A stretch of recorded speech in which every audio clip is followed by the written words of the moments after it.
2 weeks after doing battle on the cobblestones of Paris, the best in the world are back and they are ready to do it all again. Both Olympic gold medalists headline a group of 32 athletes that have come together from across the globe in all new teams, taking on a new streamlined format as well and a brand new course here in historic Boston, USA. And it kicks off a 5-race series across 3 continents. So it's going to be like one of a kind, like full throttle. It's always exciting. The atmosphere is like no other triathlon.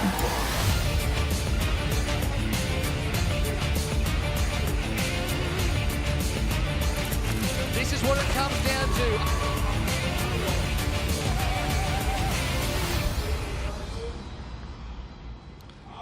That's right, the first shots are about to be fired in a season-long battle between 4 brand new teams that have already been battling in the recruitment of 32 of the best triathletes in the sport, including 11 medal winners from Paris 2024. Nearly $1 million US is on offer for the team's prize, along with big prize pots for the men's and women's individual titles. And to get that, athletes must compete in 3 rounds across the next 7 weeks, plus the grand final in Neom on November 2nd. 4 men and 4 women make up each team. Brownlee Racing, of course owned by one of the most famous names in the sport, Crown Racing, Podium Racing, and here at home in the USA, Stars and Stripes Racing.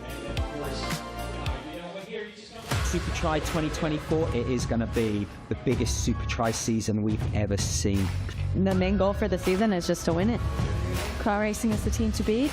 Hope you're all scared. You should be. At the core of us, we're victorious, and we've got a great group of athletes that are prepared to perform exceptionally well this year. For all the other teams that think they're going to beat us, just remember that British is always best. What's the word? Like sleep.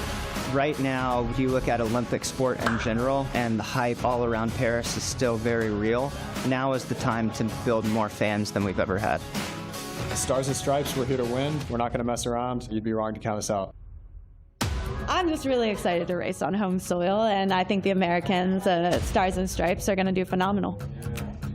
I think we're out for blood, and we want to win this series.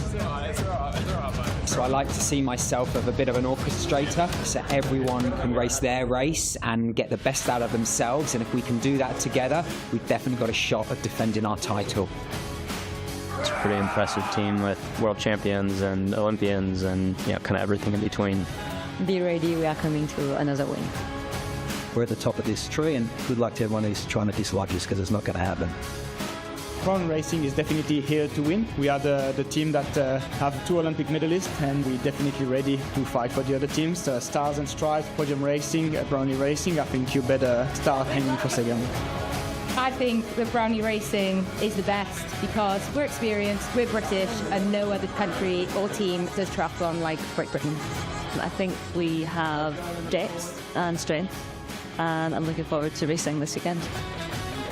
I think every team's going to think they're the best, but I think we're a team led by history, and I think that's the thing that sets us apart from any other team is we've got history on our side and the legacy to follow, and we're not going to let that down. That's right, 4 brand new teams, but they all come with plenty of history, as Alex Yee just said. All of the winners from Supertri League for those first 5 editions are all in this one, and this is the course that they're about to take on. Well, the swim here in Boston is going to be very, very interesting indeed. For Crown Racing, we've instructed the entire team to make sure they hit the water very, very quickly. Anytime you have a beach start, it's much better for us than a pontoon start. A small wade as they swim clockwise out of the water. All instructions are to get out fast, move through on the swim, but use the beach to move up. The great thing about wade starts and beach starts is the weaker swimmers put themselves back in the game. Any difficulties we have, we can rectify on that run up to transition. Well, for bike courses, it doesn't get more simple than this. A technical hot dog course is what they call it, with dead turns at each end. Most of the damage on the bike will be done as they come out of the turns. Look for athletes coming on the inside. They can create a lot of havoc, and athletes pushing out in the headwind as they come off that far turn on the right end. The transition area in any triathlon is the most critical part of the race, but in the Supertri format, it is the most critical part of the race. 8 transitions to do across the swim, bike, run format. For the Crown Racing team, it's the most important part for us. It's all we discuss. It's where penalties can be made for messy transitions. It's where races are lost. Slick and fast for the team is going to win us this race. So good to get that breakdown from a 4-time world champion. It's a simple course, as Chris McCormack said on the surface, but plenty of little challenges that the athletes will need to make sure they get right. If they're going to challenge in a field that is so stacked with talent, the supertri format, it asks everything of an athlete. 3 triathlons back to back to back. 8 transitions, a real test of endurance and sustained speed. And you can follow the progress with the graphic you can see there at the bottom of your screen to make sure you know exactly where in this brutal race the athletes are at. One thing that hasn't changed is the short shoot, a shortcut that can be earned for their team by any athlete who is first across the mountain line after the opening swim and bike and across the dismount line after the opening run. That shortcut can then be given to any member of that athlete's team to take on the final run, and you'll see the graphic pop up when it's earned and allocated. Again, as usual, the 90-second rule is in effect, meaning any athlete that falls 90 seconds back from the leader at any lap is disqualified, and in the women's, they could well be chasing Olympic gold medalist French woman Cassandra Beaugrand. Cassandra, you arrive here in Boston as the Olympic champion. To start with, how does that feel? Yeah, I feel amazing. I still can't believe it, and honestly, it was so much emotion there. I remember I had goosebumps. It was just mad, crazy. You talked to me about the crowds there and the goosebumps you got. What was it like to be on home soil and to win a gold medal? I mean, the French crowd is mad, so I was just enjoying every moment, and yeah, I was just on a dream, I think. Now, you were, of course, racing your closest rival, Beth Potter, who won the bronze medal. She's here racing. So does the rivalry continue for you two? Well, maybe, yeah. I think everyone is excited to race, so yeah, I can't wait to race as well. What are your thoughts on the course here in Boston? It's my first time here, and I mean for everyone, so I don't really know what to expect. I think the run to swim will be actually quite hard because it's quite long, so yeah. Just tell us, how have you managed to celebrate that Olympic gold medal? What have you been up to since Paris? I don't have much time to celebrate, so hopefully after the season. But yeah, so much going on. I was just watching other sports, so many media and stuff, so I didn't have time to sleep. So okay, well, good luck. We'll look forward to seeing you racing. Thank you so much.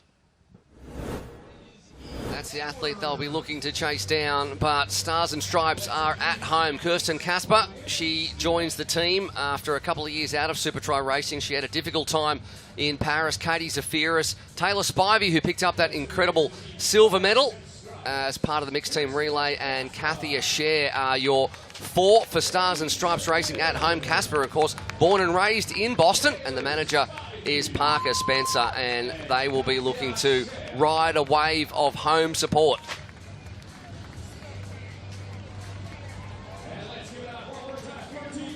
And there they are, big smiles from Zafiris, who is back twice, a supertri league champion back in 2018 and 2019.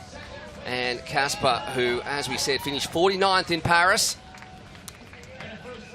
So she'll be looking to make amends from that. Had 3 crashes, and now we're back in the wet again. Podium racing led by Tim Don, who's twice led his team, the Eagles, to the Supertri League title. Fanny Zalai, 16 years of age.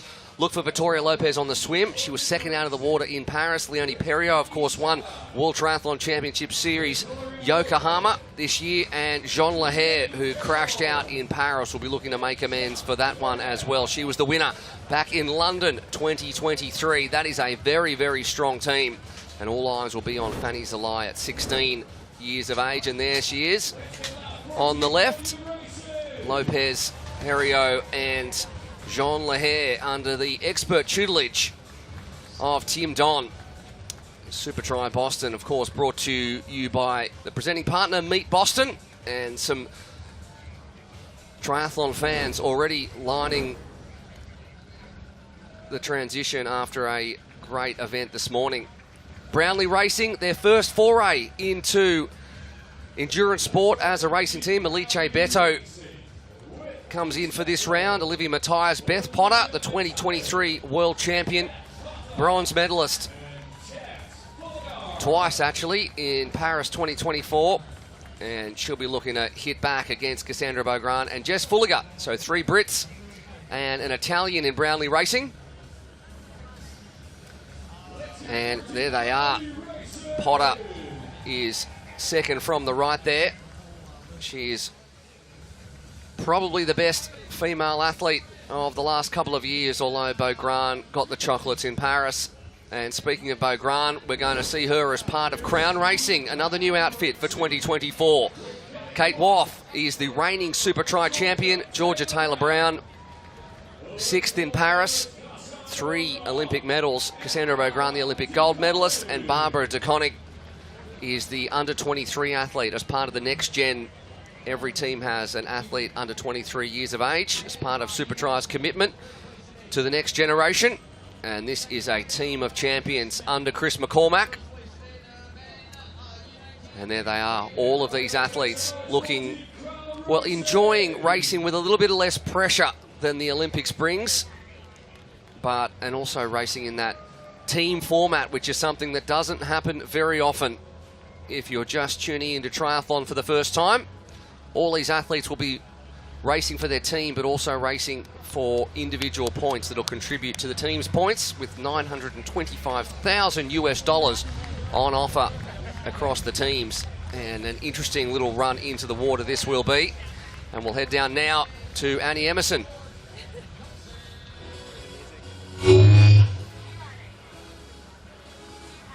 Parker, tense but very exciting moments here. What advice have you given the Stars and Stripes this morning? We're here in Boston on American soil with the American team, Stars and Stripes. Couldn't be more excited to kick things off and kick the Supertri series off right here on home soil. Now listen, the Supertri predictor has put the Stars and Stripes at the bottom, but you've got something to say about that, haven't you? You know, Americans love to be underdogs, and if you look at the mixed relay just a couple weeks ago at the Olympics, they had us as the underdogs, and we walked home with a silver medal around everyone's neck. So we didn't come here just to get second, though. We came here to win it all. Excellent. Well, good luck, Parker. Looking forward to watching the Stars and Stripes race. Thank you very much. Americans love to be underdogs. I thought they were number one About 30 seconds. by their own proclamation. Anyway, 4 teams of 4 athletes, and such quality in the lineup. Very rarely seen athletes of this quality up close and personal. Brownlee Racing closest to us, Stars and Stripes, Crown Racing on the other end. It's podium racing. It's quite a long run into the water. The Supertri format, 9 legs, 8 transitions, and it's time to get things underway.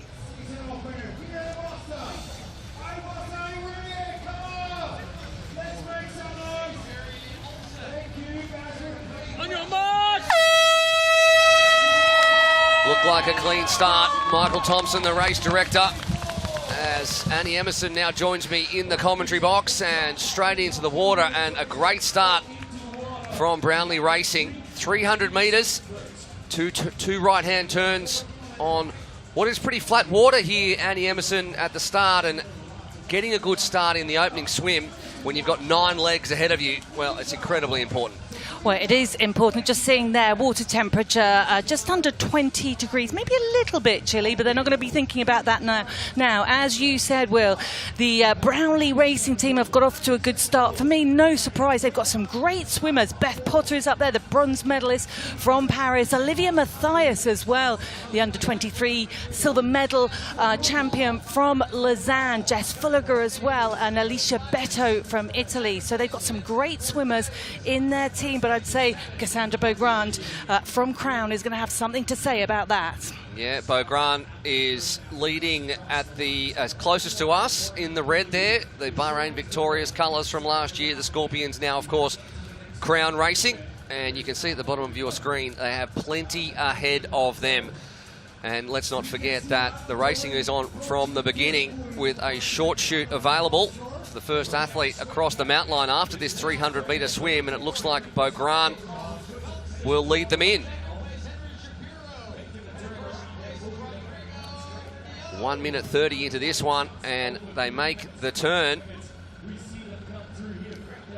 And it's one of the athletes from Tim Dunn's team, Podium Racing, that looks to be leading the way, and they have a big I think gap. that's Lopez. Yeah, and no surprise to see Lopez up there. She's a familiar sight at the front of just about every swim that she does. She's had a bit of bad luck this year with injuries and all sorts of crashes and stuff in Paris. But I think that the young Brazilian athlete really wants to make amends for a not such a great year. And she'll be looking for some points for the swim as well for her team. She has gapped Beaugrand there. So great start for Lopez, and winning that short shoot, which is a shortcut that can be taken in the final run, and you can see the little short shoot symbol, which is great out there on the final running symbol towards the end.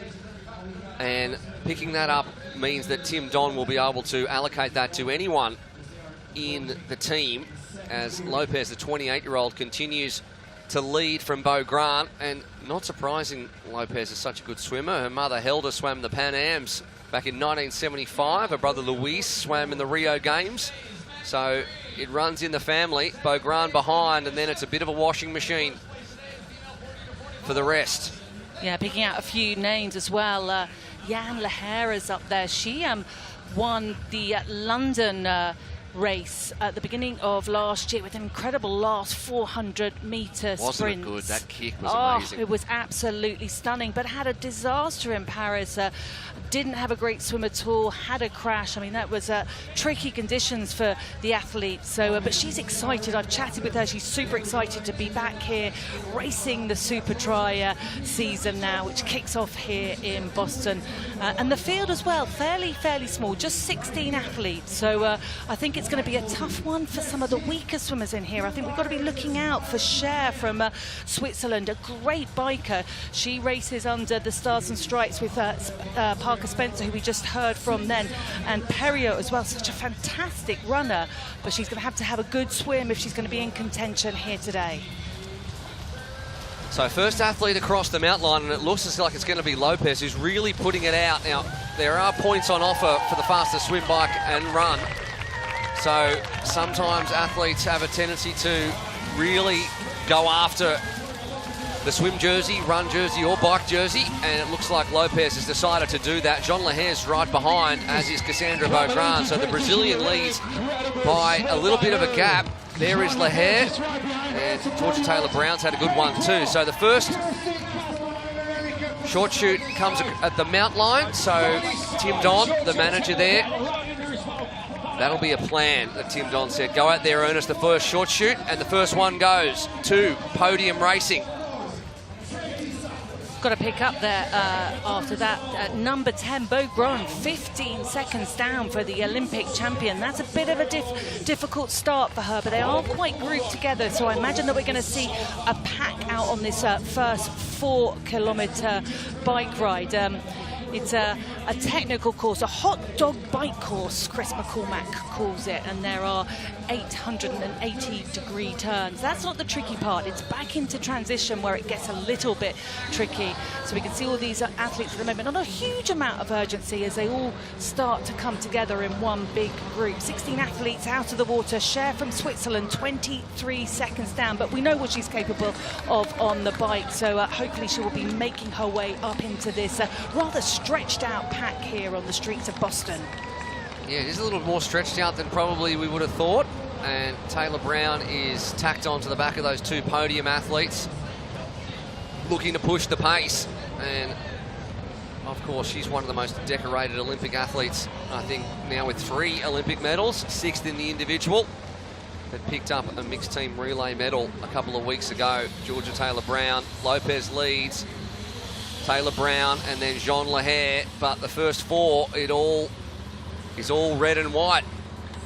They're a little tentative around these corners, just feeling out how slippery that surface is. We've had rain here all morning in Boston, and of course we've had athletes out there from amateur racing all morning as well. Yeah, they had rather difficult conditions. I think it's warmish, so the roads are drying out now. But as you said, the athletes are a little bit cautious. But that is, of course, because they have got 3 lots of swim, bike, run, swim, bike, run, swim, bike, run. As Victoria Lopez now makes her way back through and onto the black carpet there, past transition, past all the trainers lined up there. They will be heading out now with 3 more laps, 3 kilometres to go on this section of the bike course. All has progressed well for Tim Don in the early running of this one. Let's listen in to what he has to say if everything's gone to plan for the super manager. Of your athletes in the top 5 for podium racing out of the swim, is this a deliberate tactic? What a start! It's not a deliberate tactic, so to speak, but we knew the outside was actually shorter, the way the current was moving, so we had a good shot at that, but they still had to execute, and I'm so chuffed we got the points and the short shoot. Still early days, but so far we're looking as good for what our plan was. All right, Tim Don always has a plan, and that's why he's led the Eagles to 2 supertri leagues in the last 3 years, but now it's Taylor Brown on the front and Kate Woff behind her, those 2 Team GB teammates from Paris 2024. Woff ended up finishing 15th overall, and Taylor Brown in 6th, and then behind them that is Olivia Matthias, as Brownlee Racing make their presence felt, and already athletes are getting shelled out the back, so the pace is on. One short shoot to go to podium racing, the second to come at the end of these 4 laps.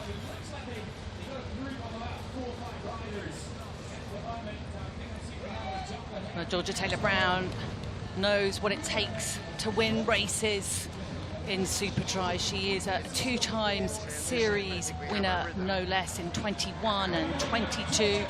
Also the World Triathlon champion in 2020.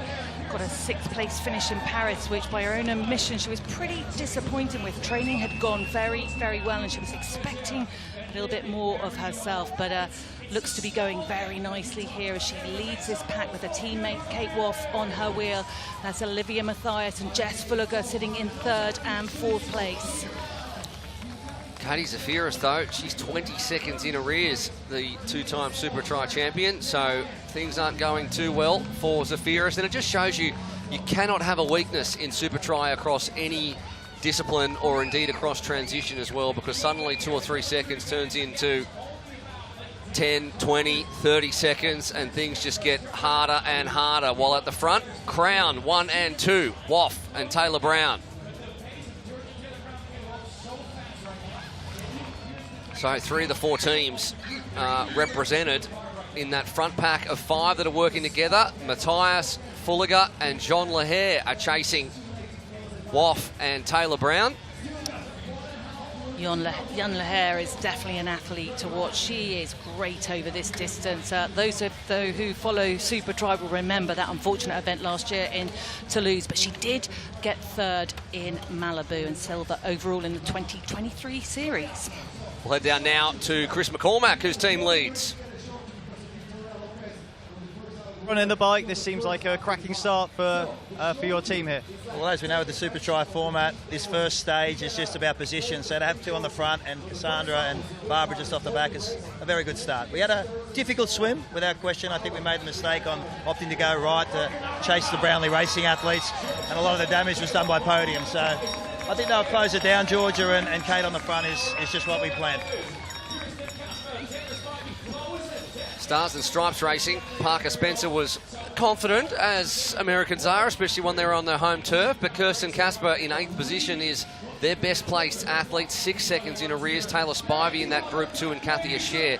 Katie Zafiris, we haven't seen there, she is 26 seconds back, so she is all by herself. Of course, we only have 16 athletes in the field this time, so I'm not sure if she's had an issue there, Zafiris, but she's right off the back and everyone else within 10 seconds of the lead.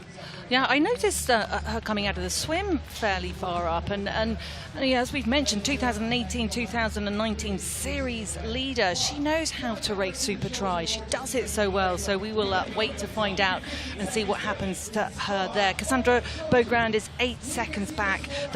One of the fastest runners in the field. Of course, we'll hand that over to Cassandra Beaugrand after that gold medal victory in Paris. But Perriot there is not far behind Beaugrand, so Leonie Perriot as well well, having a really decent race. She sits in that chase back there. This is our front 5 leading the way, but not far behind is a sizable group there. In fact, most of them are in that group, aren't they, from the entire field, apart from Katie Safiri's racing under the Stars and Stripes Racing, headed by Parker Spencer, the USA voted Triathlon Coach of the Year.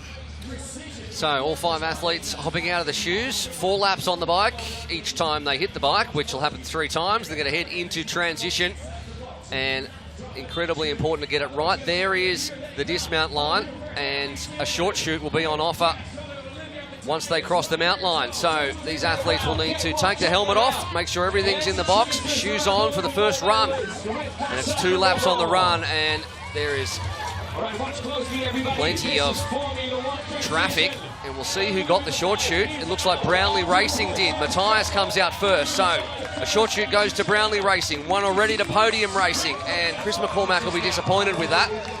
His 2 athletes in red were on the front coming in, and they're on the back of that group of 5 coming out, and it's Fulliger and Matthias on the front.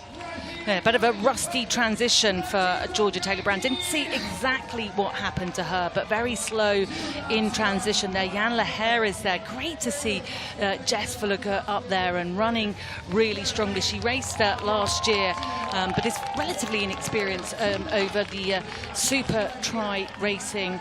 She was 11th overall last year, but I expect to see her go a little bit better in this year's Super Tri Series. Such a strong cyclist and great in the water as well, and the run still improving. Speaking of the run, Cassandra Beaugrand has slightly gapped that chasing pack as she tries to move up and make it 3 Crown Racing athletes at the front. Taylor Spivey just behind her, Alice Beto and Fanny Zalai, the 16-year-old, who's tacked onto the back of that group with Spivey and Beto. But they're all trying to chase down Cassandra Beaugrand, who in turn is trying to chase down this group of 5, and Taylor Brown looks strong at the front. Oh, she does. She looks back to her best, doesn't she? Kate Woff there, the 2023 series winner. But young Fanny Salai, just 16 years of age, recently won the European Youth Championships in Banyoles in Spain. And she got a top 10 in the final race in Neom last year with an overall performance in the series of 15th. But it's going to be exciting to see what she does this year, because I think she's a much improved athlete, even though she's just 16 years of age. That's true, that's true. Now, Olivia Matthias picked up a silver medal in the Commonwealth Games alongside Non Stanford, who retired after that one and now becomes a manager of Brownlee Racing. She's with Adam. Non, your women there absolutely nailed those transitions to get that short chute. Is that something you've been working on? Yeah, absolutely. Both Jess and Olivia are really, really slick at transitions. They both got really good skills. So I wasn't surprised to see Jess get through there. There's a lot of congestion for her to get to that line, but really pleased that she's got it and secured that short chute for our team for the last leg. All right, Taylor Brown first across back into transition, and that means that they got 1 more lap to go, so they come back through transition. I tell you, he's having great crowds. I tell you, he's having a great run, and that's Leonie Perriot. She's managed just to nudge ahead of Cassandra Beaugrand. She would have been super disappointed with her Paris performance when she had a pretty bad crash there. Taylor Brown off the front, though, really putting it down in this first run. Of course, 1 more short chute up for grabs, and Podium Racing and Brownlee Racing, they can't take 2, but they can take away the opportunity for any of the other 2 teams to pick one up, and Georgia Taylor Brown will know that that one is on offer, and she has run away from Woff and Leher, and then further back, the 2 athletes from Brownlee Racing, Matthias and Fulliger, have come back to Perriot and Beaugrand. So the complexion of this race changing. And we've seen Georgia Taylor Brown do this many times before. She's been a bit flat over the past 12 months. She's been dealing with injury and trying to make it back in time for Paris, and of course had a great top 10 result in Paris, but compared to her silver medal from Tokyo, probably not at the heights that she would have hoped. But she certainly looks to be back in form now. Just looking at her there, running along with her hat and her goggles in her hand. Of course, there is no pause, no break at all. And this year there is a new rule that the managers are not able to assist their athletes in transition, which means the athletes have got to do it all themselves. Makes it a little bit tougher because, of course, they're coming into these transitions super quick and they've almost got to line it up for the next leg, for the next discipline, which makes it really tough. Kate Woff with the hat on already, and alongside her from Luxembourg, Jan Lehair, just starting to think about doing the same thing as well. Cassandra Beaugrand has her hat on already. But it's tactics, isn't it? Every athlete will do something a little bit different, will have a different plan. Now, this format, the supertri format, which we'll see at every race, it is the same as the old enduro format, and Georgia Taylor-Brown has raced this format 4 times in supertri and finished 6th, 2nd, 1st and 1st. So she knows how to win when it is 3 triathlons back to back to back. Fastest athlete on the run out there, though, is Leonie Perriot at the moment, who's moved up into 4th position, and Crown Racing has taken the final short shoot. So all of those will be taken on the final run and can be allocated to any member of those 3 teams as they head back into the water. And this is where we see gaps really start to form. A fatigued second swim is new ground for a lot of these athletes. They're not used to that. They get the swim out of the way first. Now they've got to get back into the water again, run down the sand, and then go for another 300. And that's when things start to get really tough. Oh, it does. These legs now running across the sand, and it's a little bit stony as well, so a little bit uncomfortable. But it's amazing what you don't see and feel when the adrenaline is pumping. It's GTB, Georgia Taylor-Brown, who's entered the water first, and she's got Kate Woff, the series winner from 2023, on her feet. But it's Leonie Perriot that's having an absolutely stunning race. Those of you who follow triathlon will remember her victory, her first ever World Triathlon Championship Series victory in Yokohama early on this year. And since then, it's not been a great year for her. She didn't have the best Olympics that she wanted, but right now, fighting it out for the top spots here in Boston. So it's been a 1.8 kilometre run, and Leonie Perriot has covered that in 2 minutes and 20 seconds, if you can believe that. That is outrageous per kilometre. Yeah, that's super quick. Yep, a 2:20 lap. Yeah, she was the fastest out there. I think that might be a world for record. For about 900 metres. Okay, yeah, for 900 per lap. metres. Yeah. Still one of the fastest out there, in fact, the fastest. And now with Adam Leach, who's down on the ground, has gotten brave. He's going to have 2 of the rival managers together, Tim Don and Chris McCormack. Adam. Chris, what a position for Crown Racing right now in this race. How do you see it playing out from here? Well, it's still early days yet. We're in good position. We got the short shoot. That was our main aim. Georgia really pushed that run when we saw that Podium Racing had that one from the swim. So everything at the moment is on track.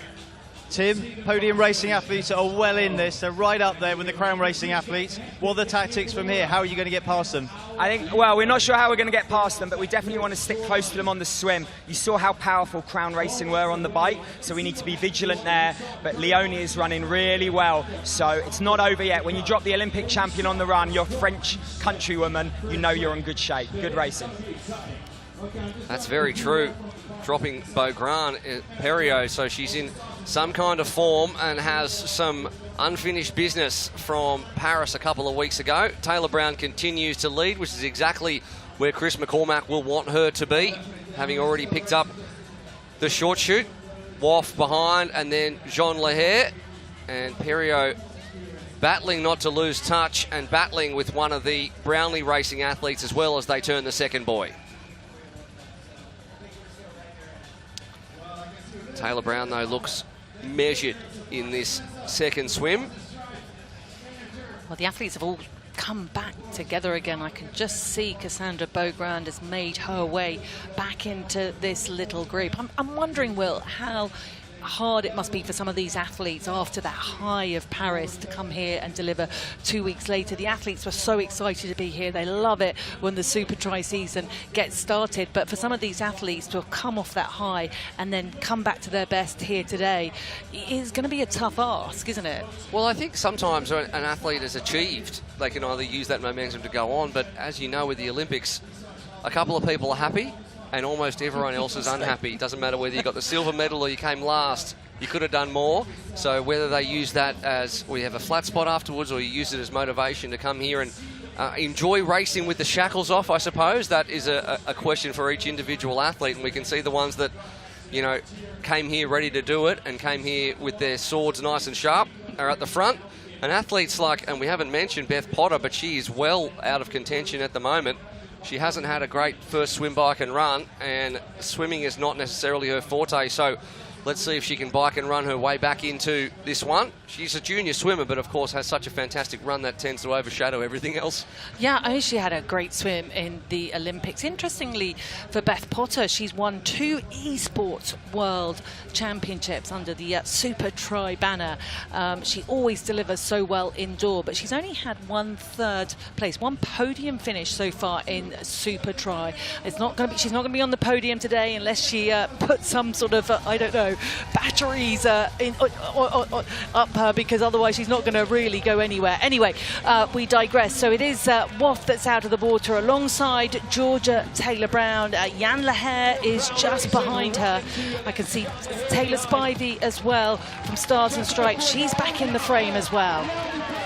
Yeah, and Parker Spencer will be relying on Taylor Spivey, who is the sole athlete in the top 9, as you can see there. Beaugrand's still 8 seconds in arrears and will need to have a good bike. Now, Beaugrand hasn't been renowned for her bike skills in the wet, but she basically put most of that chat to bed with an incredible bike performance in the wet on the cobblestones in Paris. So let's see if she can replicate that and stay in touch. And you can see the time's really starting to push out now. Potter, 29 seconds back. Lopez, who led that first swim, 30 seconds back. Kirsten Kasper, Katja Scher, and Barbara DeConnick, 15th. And we can't see Katie Zafiris, who hasn't come through our timing match just yet. There is Perio on the back of that group with Fulliger and Matthias. And now on the front, wearing that Phoenix helmet. Well, they both got them on, actually, is Waff and then Taylor-Brown. Yeah, Zaviri's 56 seconds down. We'll have to hopefully touch base with her manager, Parker Spencer, to find out what has happened to the 2018-19 series winner and bronze medalist from Tokyo. But nearly a minute now. That's a tough one. Leonie Perriot's lost a bit of time in the water, and that's dangerous for her. It is always in the water where she loses time. It seems to be a constant battle. It really does. But it's Kate Wolf going around the bend first. Georgia Taylor-Brown, Jess Fulliger is up there. Livia Matthias and Jan Legague quietly tucked in there as well. She's having a great start to her 2024 Super Tri Series campaign. Same group of 5 it was on the bike in the first swim, bike and run as we reach the midway point of this race. Of course, 4 laps on the bike. We're in the second bike of 3 back-to-back triathlons. And the best spot to be is on the front, and that is where Georgia Taylor-Brown can pick her lines, although she just signals to Kate Waft to come up and have a turn. Let's keep this group away as they head through the chicane and back out onto the road here alongside Carson Beach. Well, you can see how important the transition is. We talk about it a lot here in Super Tri because Beaugrand exited the water, as did Spivey, with this group, and now find themselves 7 seconds, 9 seconds down. Perio. Alicia Beto from Italy is up there as well. Alicia Beto racing for Brownlee Racing, the Italian athlete, got a good top 10s last year. Raced in Paris, finishing 16th overall, and she's standing in at the moment for Jess Learmonth, who is an athlete who's raced brilliantly on the Super Tri Series with many victories. I think it was back in 2022, was it, when she took 3 wins and then sort of failed at the final hurdle where they gave more points for the final race, and Georgia Taylor-Brown managed to get ahead of her. But Jess will be back, Jess Learmonth will be back racing with us in London, which is great to hear after the birth of her baby boy. So Alicia Beto at the moment standing in for Jess Learmonth, who will be back racing in London. Fulliger pushing the pace at the front, and it's all getting away a little bit from Stars and Stripes Racing. We head down now to hear from Parker Spencer potentially on what happened to Katie Zafiris. Parker, a little bit of concern here for Katie Zafiris, a two-time Olympic medalist, but really struggling here, very uncharacteristic. What's going on? So Katie's been sick over the last 2 weeks. So last week she just started feeling better. We talked about maybe replacing her, but I told her I didn't want to. Katie's a veteran, and she's even crawling herself back here a little bit. She's brought back 10 seconds since the first round. I think she'll continue to come back. Katie's one of those athletes that with the rest of the team makes everyone better when she's around them. So even though it's concerning watching her right now, I know she's going to bounce back for Chicago and even throughout the rest of this race. All right, thank you for that insight. The rest of the team, we've got... And I'd agree with that, actually, Will. I think Katie Zafiris is the sort of athlete that will bounce back. And actually, even though she's been unwell, if she's well today, I think the important thing is to get a race in her legs so that she just gets a little bit more race fitness. She hasn't raced for quite a while. So I think it's a sensible thing that the manager, Parker Spencer, the decision he's made to keep her racing here today. All right, 45 seconds across the top 13. You can see there with names like Zelaya and Potter back there. Looks like Taylor Spivey's in both 7th and 8th position, so she's doing well at 11 and 10 seconds in arrears. How she managed to double herself up like that, that's an interesting one. More points for her, but you can see split across 3 different teams in the top 5, and it's the same 5 that have been working together, and that gap, if anything, has grown since the last time they were through the timing mats. It is a big gap now. It's probably around about 10 seconds. The camera angles can sometimes slightly foreshorten it, but you know, it goes to show just how crucial the transitions are here in supertri, and it's difficult here because the athletes having to do all their own work in transition. So from one discipline to another, trying to make sure that everything is organized and well set up for the next discipline. 5 is probably not a terrible number for a course like this. As we said, a technical course, a hot dog course, which means that with a bigger group than that, there's a real concertina effect and make it difficult for the athletes at the back. As you can see, Jean Lahair really having to work hard to stay on the back of this group, and the 5 are working together well.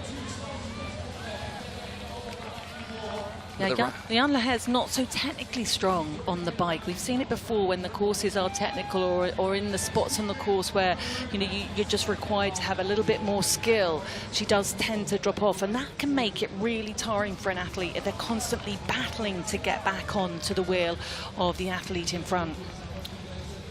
So the second bike is where the short chutes will be allocated by the team managers. Now, you would expect that, at least for podium racing, Tim Don is going to make the decision to give that to Jean Lahair as the sole athlete in the top 5, but that's unconfirmed at the moment. We'll see it on our graphics when they pop up. And then the decision for Crown Racing and also for Brownlee Racing is which of these 2 athletes at the front do you give it to, or do you go and give it to a Cassandra Beaugrand to help her run up into the top 3? Oh, that's a tricky one, isn't it? When you kind of look at Georgia Taylor-Brown's run and Kate Wolf, they're pretty similar. But I would say that Georgia Taylor-Brown, I would have to give it to her, really, just to give her that extra advantage over the likes of Jan Lahair. We were talking about it earlier, Will, that incredible last 400 metres in London last year when she came from absolutely nowhere to take the victory. Looking at the athletes now, starting to remove their feet from their shoes, all in preparation for a fast transition. All right, the last bike is done, and they're going to head onto the black carpet, and it'll be Crown Racing at the front. It looks like a solid dismount from all 5. Let's listen in. Helmet, gone. Come on, G. Come on, G, work the run. Katie's gone on 1 and 2 and 3. Go. Come on, come on. Imagine trying to transition and you've got Chris McCormack giving you a countdown of how far away your teammate is getting from you. I was getting stressed for Georgia Taylor-Brown. It's like, I'm coming, I'm trying to get my shoes on. I must admit, Georgia Taylor-Brown was slow in the last transition from bike to run as well, so not sure what's going on there, but she has moved up the field now in front of Jan Lahair, chasing down her teammate. Kate Wolf looking strong though in the background. It looks like Olivia Mathias from Brownlee Racing has dropped off the pace, and the athlete coming through from Stars and Stripes is Taylor Spivey. Actually looking really strong again. She had a bit of a blip early on in the race, but she's putting herself right back up there now. Cassandra Beaugrand is the athlete just turning around the short chute pillar there, just behind Taylor Spivey. Okay, it's I guess a reverse carbon copy of this time in the last swim, bike and run, and this time it's Kate Wolf who's leading off the front. And by her own admission, didn't have the Olympics that she was hoping. Still finished in the top 15. But she was I guess she was part of a extended tribunal process about getting into that team, which makes it difficult, I guess, to focus on actually doing the job. And there is Katie Zafiris, who's having a lonely old time at the back, talking to Parker Spencer and heading back out. And she's a gutsy athlete, Katie Zafiris, and she has been eliminated by virtue of the 90-second rule. And I tell you what, isn't it just a roller coaster of triumph and tragedy? It's cruel. It's cruel. I don't know how Tomo, the race referee, does that. But he loves it. He loves it, doesn't he? Really does. But it is the 90-second rule. So for those of you tuning in that don't know about the 90-second rule, if you fall behind 90 seconds behind the leader, you are eliminated from the race. But hopefully Katie Zafiris got a little bit of a training session out of her outing here in Boston today, and hopefully we'll see her back much stronger and fitter next weekend in Chicago. But the athlete now that really is looking absolutely magnificent is Kate Wolf, as she rounds the bend now to head back into the transition area. Next time round she will be leaving her trainers and heading out on the last leg of this race here today. She'll just have a swim, bike and run to go. So Wolf at the front. Confirmation John Lahair does have the short chute for podium racing. The others we don't know just yet. And Wolf leads here at the back end of this one. So the big question for Chris McCormack, who do you give it to now? Kate Wolf's at the front. He'll obviously be aiming for a 1-2. Unlike Formula One, there'll be no team tactics or no... It'll be straight out racing. He won't be saying, oh, let's go with Kate 1 and Georgia 2. Let's just try and make it a 1-2 red top 2 steps. Fulliger behind, and then Spivey, Perriot, Beaugrand and Alice Beto are your top 9. I'm going to call it. I'm going to say he's going to give it to Cassandra Beaugrand. There we go. I think he's going to find it tough to separate these two on who to give it to, but he may be thinking about that last 400-meter sprint that Jan Lahair has and be thinking, you know what, I need to give it to one of these two. I imagine that they're going to come back together again in the swim. We see it normally happening if there's not too much of a gap when they dive into the water. The chasers normally get that little draft off the back of the feet, get themselves back into the race. But Kate Wolf looking absolutely magnificent. 15th place finish in Paris was disappointing for her by her own admission, but she did have one of the strongest bikes, or the fastest bike splits of the day in the Olympic race. So we're going to start seeing more athletes eliminated at the back end of this race. Barbara de Koning is over the 90-second rule. Beth Potter is over the 90-second rule at the moment. She can get back under the 90 seconds. It's just about when they come through transition. And Victoria Lopez as well. We have confirmation now of the other two short chutes. And you were right, Cassandra Beaugrand is going to pick up the short chute for Crown Racing. And Jess Fulliger will pick up the short chute for Brownlee Racing. At the moment, well, Kate Wolf doesn't need it. That is so hard to put on your swimming cap and goggles while you're running that fast. She's making it look much easier than what it is. I mean, with all due respect, you see some people at the pool trying to get the hats on, don't they? And they can't even do it when they're standing still. I can't. So how they execute it here so brilliantly is very, very impressive. No doubt it is something that they do practice in their training as well. I feel for the athletes having to practice this in training, and anyone who isn't familiar with supertri just thinking, what on earth are you doing as the shoes come off? And because they need to use them again, they don't have to go into the box. Wolf, Lahair and Taylor Brown, all three prior Super Tri League race winners. Two of the three championship winners. And Legague will back her run, I think, having been upstaged both of these two athletes at home in London for them last year. Final swim of the day. Spivey in fourth, 11 seconds back. There she is all by herself. Leonie Perriot and the lead Brownlee Racing athlete, Jess Fullager. They'll be relieved now to be diving into the water for the third and final time. Jan Legague, a little mention on her. I saw her the other day and I said, how's it going? She said, don't talk to me, I might cry, because she was absolutely devastated with her race in Paris. She had a pretty disastrous swim and then came off the bike and called it a day. And I think she was just so excited to get to supertri, to get to Boston, to get racing again, to show the world what she's made of. Jan Legague finished in the silver medal position overall in the 2023 series, and she had that controversial race, didn't she, in Toulouse, where unfortunately she forgot to clip her helmet together and got disqualified by the race referee Tomo. Well, Beth Potter, we can see her now, our bronze medalist from Paris, is still in the race and heading down towards the water, but it's been a difficult start to her supertri campaign. As I mentioned before, it's such a surprise, an athlete of her caliber. She's never won a supertri race, having won 2 world titles in the supertri esport world championship races. But it's a tricky day, and I think we're seeing just some fatigue in some of the athletes' leg after Paris. Having a look there, and it is Victoria Lopez from Podium Racing, having a chat there with team manager Tim Don. But I expect her work today is done, but she did a great job in getting that short shoot, and no doubt a swim preem as well for one of the fastest swims of the day. But we'll have to check with our numbers and stats to see if that is absolutely the case. But she definitely got the short shoot, that's for sure, and that will go to Jan Legague. Yeah, earned it for the team, and that's part of what this is all about. Athletes that have got one excellent leg are sometimes asked to not sacrifice themselves for the team, but go out there and make sure that they pick up the fastest swim, bike or run in the opening swim, bike and run for those short shoots. We can see confirmation of those allocations to come.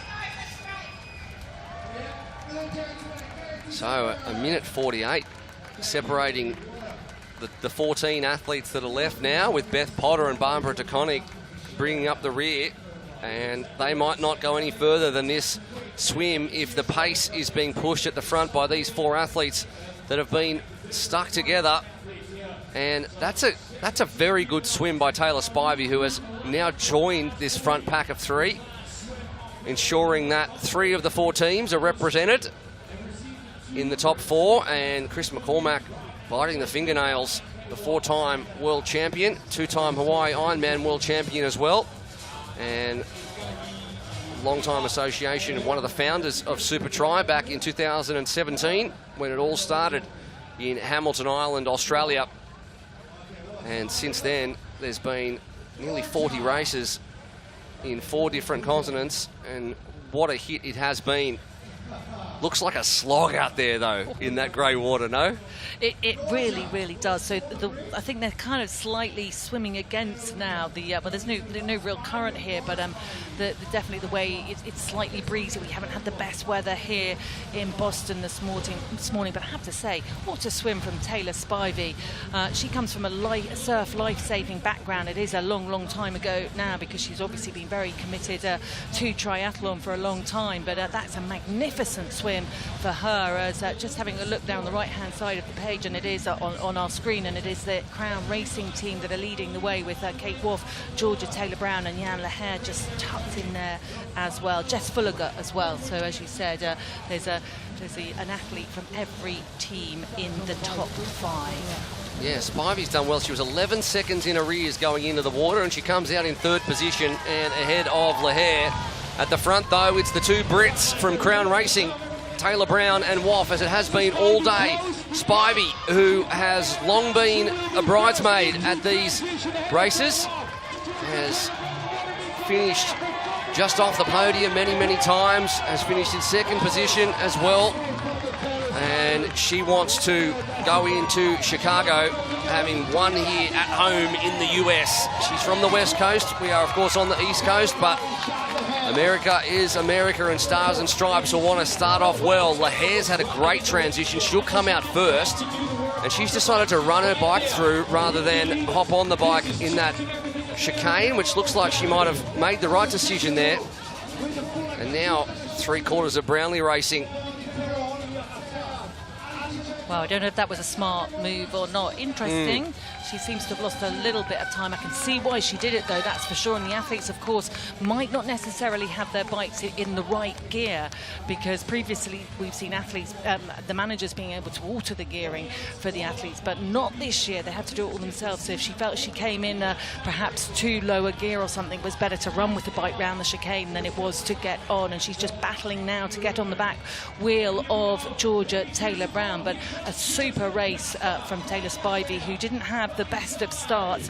The last win for Taylor Spivey was in 2022 on home soil in Malibu. She's been on the podium multiple times, and she was a runner-up in the series in 2022. So this is great news for Parker Spencer's Stars and Stripes racing team. Yeah, Spivey, of course, devastated to have missed out on that spot in Tokyo to Katie Zafiris, and then gets the call as the last athlete to join Team USA and walks away with a silver medal in that famous finish to the mixed team relay. And she has taken that momentum into this one as she splits the two Brits from Crown Racing with Lahare off the back. Now there are points that go into the overall standings for the fastest swim, bike and run as well. Confirmation that Victoria Lopez did the job with a 4:14 swim, which was 5 seconds faster than John Lahare. And then Kate Woff was the fastest on the bike, and Leonie Perriot fastest in the run. And we can safely say, well, that's got to come from the first two stages, although they would never be able to do it in the third stage because they are so gassed from this. 43 minutes in, and they have been at full speed throughout. Now we have a group of 4. You can't underestimate how tough this racing is, because you are absolutely redlining it the whole way. There's no let up whatsoever. Now, I thought Jess Fulliger was a little bit closer to this group of 4 up in front, but she's not. And so, unfortunately, Brownlee Racing does not have a team member in this lead group of 4. It's a tough group, I think, for Taylor Spivey, because out of the 4, she probably is the weaker link in the run, but she'll be full of confidence, having ridden herself back into this race. Kate Woff, 2023 series winner, is just sitting up. Everyone's looking around, taking drinks now. You know what they're doing now? They know that the rest of the athletes are quite far down the road, although they want to be careful not to be caught back up, because Perriot is in that group just 16 seconds down. Having a look, our Olympic champion from Paris, Cassandra Beaugrand, 35 seconds down. So feeling the heat here today, but I think that Spivey's going to have to find the run legs of her life to be able to outrun these three, Will. I think Chris McCormack will be regretting giving Cassandra Beaugrand, although she could run her way past or into the top, at least 6th position from currently 9th. But it would be nice for those 2 athletes to feel like, well, at least one of them has got the short shoot, because, well, Spivey doesn't, but John Lahare does of this group of 4. She's the only one who'll take the shortcut, which could give her 2 to 3 seconds, and we know she's got a great kick, so she'll be confident knowing that she's the only one of the front group of 4 that has that shortcut to take on the first lap of the final run, which is coming up very, very soon after another couple of laps on this bike as they sit up and head through for a second time. Lahare's smart too. She's sitting at the back of this group. She's not using up any more energy than she needs to, and she's thinking, I've got 1.8 kilometres to run my way into a second supertri victory after winning in London last year. And it's Spivey who's doing the work on the front. She is. Lahare is a super smart racer, and I think after the disappointment of Paris, having had such a great start to the year where she raced really well on the World Triathlon Championship Series with a couple of top 4 places, best results of her career, and then to sort of crash out in Paris, I think was hugely disappointing. On home soil, she races for Luxembourg, but she did race for France. She is French, and with family and friends there, it was a disappointing day. We can just see now a little bit of shenanigans going on there as the 2 athletes from Crown Racing just try to attack Jan Lahare there and Spivey, and that is typical of Georgia Taylor-Brown and Kate Woff. Such great cyclists, really push some big watts. They've got a bit of a gap now, Will. They do. Supertri Boston presented by Meet Boston, and it is living up to the hype. And it's Woff who's off the front. And let's hear from all three of these managers as what they're going to say for the back end of this race.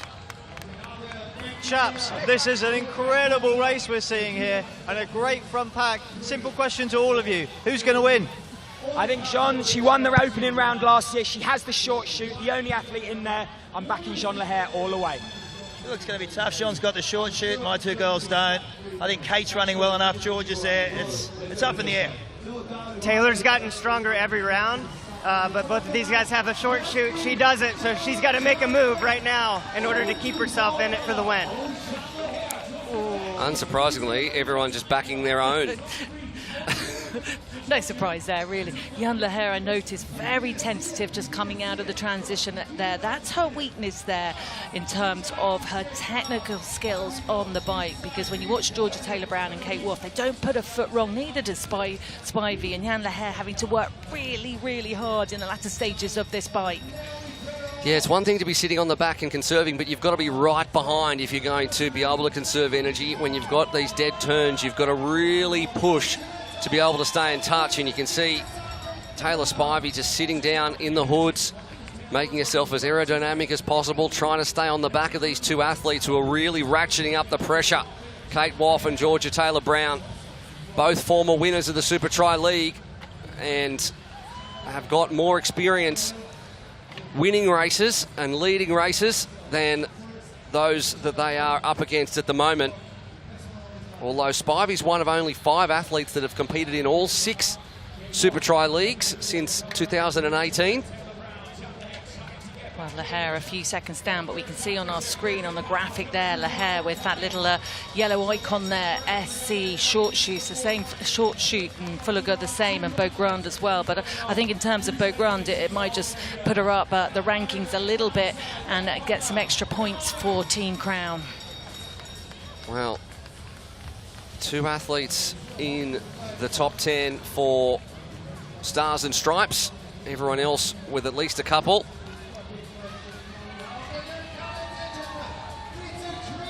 And the only team not represented is Brownlee Racing in the top 4 as the last transition of 8 happens. And then it is now a 2-lap run to the end. Spivey, pretty clean. She heads out first. Woff second. Taylor-Brown behind her. There is Jean Lahair trying to make up some time. Can she tack onto the back? It's more haze, less speed, isn't it? But you can't. You've got to go all out. And I think sometimes those little mistakes can just slow you down. You've got to find some composure in transition, if possible. Taylor Spivey's gone out hard. GTB there just on her shoulder. Jan Lahair having to try and pull back, work that extra little bit harder to pull back those few seconds that she lost in the last stages of the bike. Just coming out of transition, Jess Fullager from Brownlee Racing as well on her way out with Olivia Mathias. Jean Lahair will take the short shoot, and you can see how much that has erased the gap. There's the short shoot at the top, so she took her maybe 2 or 3 seconds. And now she finds herself on Kate Woff's shoulder. So that is now done. All 4 athletes are in a straight foot race to the finish. 2 laps. They are on lap number 1 and out the front.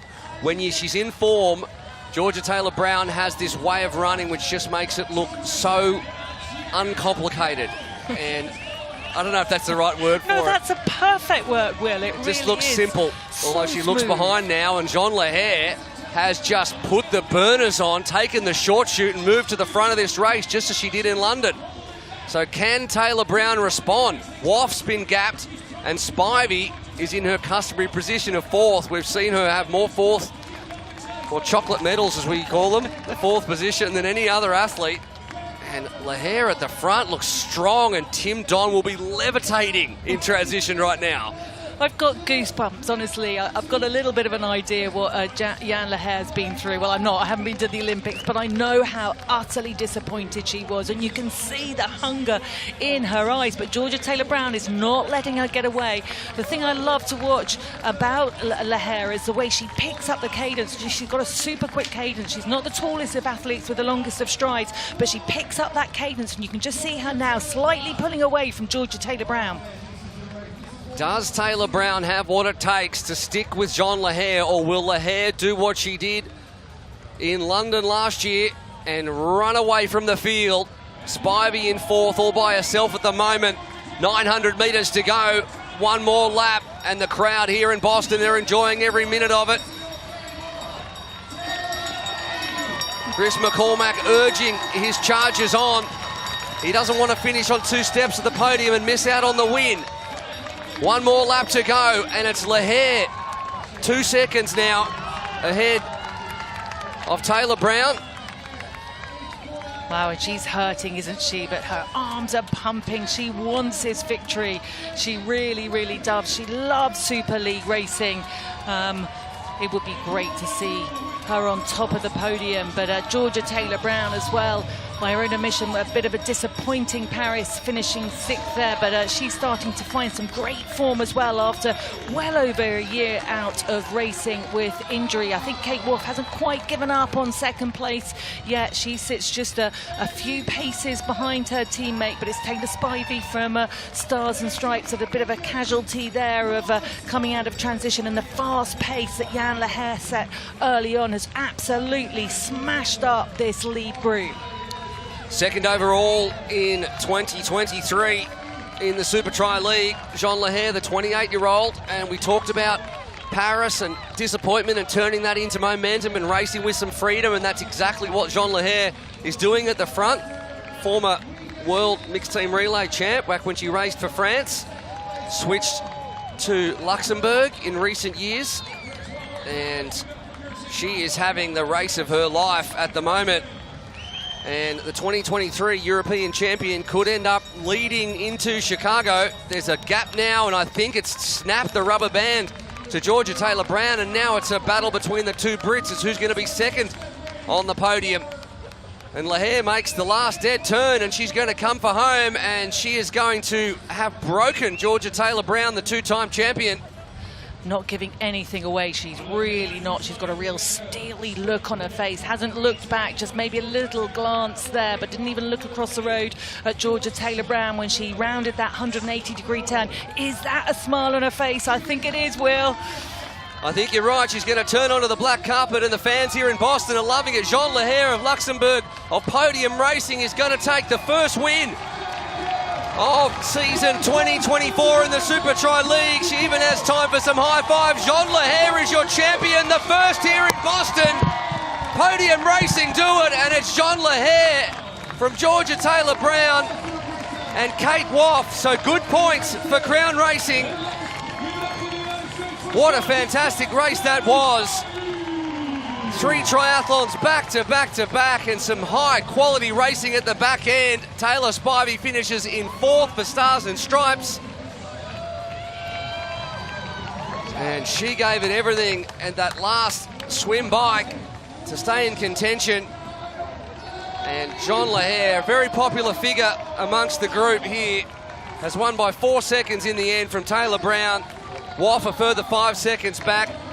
Spivey and Leonie Perriot finishes in 5th from Fullaga, who fought hard all day, as did Olivia Matthias, who's going to come over as the 2nd. Brownlee Racing. Cassandra Beaugrand took the short chute. That's put her into the top 10. She'll finish 8th overall. And she looks like she has dug very deep. Actually was on crutches earlier in the week with a sore foot, and that has held her back somewhat. But Jean Legague won first up in London last year, wins first up in Boston this year.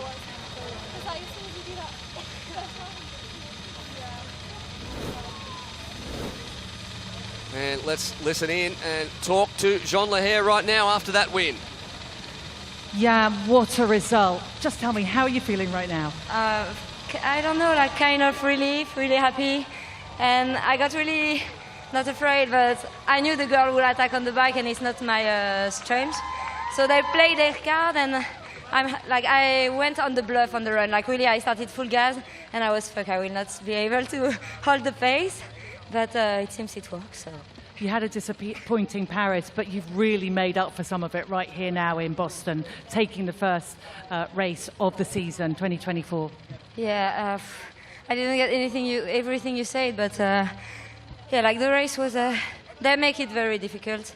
And I'm even more happy that I could win on this context because, yeah, I think they knew I could run fast and I had the short shoot, not them. So they really tried on the bike and they made it because I dropped, but not enough, it seems. You've started to get renowned for an incredible finish on the run. Where do you find it after, such a tough hour of racing? Yeah. I guess I still have the shape that I should have had in Paris, and I couldn't use it because it was my mechanic problem. I couldn't run. So I guess it was a bit of frustration from Paris in my run today. Congratulations, Jan Lehair. You are the champion here in Boston. Thank you.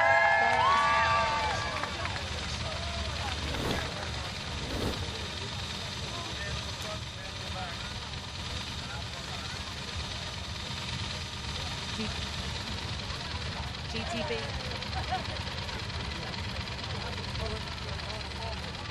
Thank you. That was really hard. The first one's always a bit of a shock, especially after the Olympic come down. So, yeah, I'm happy to be finished. How are you feeling? You've had a tough year with injuries, but you look almost back to your best here in Boston. Yeah, I think I'm getting there. I don't think I was quite there for the games. But no, I'm excited to get all these races going now, and I think I've definitely got fitter and fitter. You look so strong coming out of the last transition. Did you expect Jan Lehair to suddenly appear on your shoulder? I heard that she had the short shoot, so yeah, I knew I had to go out hard and try and get a little bit of a gap, but yeah, she came back straight away and I didn't have anything else to go with her. Second isn't always easy when you've been so close, but what does it mean coming here and being on the podium again in supertri? No, I'm super happy. Yeah, this morning I was like, I can't believe we're racing again. So yeah, no, I'm really happy to be on the podium and I'm happy to be back at supertri. Congratulations, Georgia Taylor-Brown. We're very happy for you. Thank you. Crowd getting up close and personal with one of the most accomplished Olympic athletes. Let's go back down to Kate Woff. Kate Woff, how are you? I mean, that was a tough race. At one point, you looked like you were going to go it alone at the end of the second round, but you got run down by Jan Lehair and your teammate, Georgia Taylor-Brown. How are you feeling?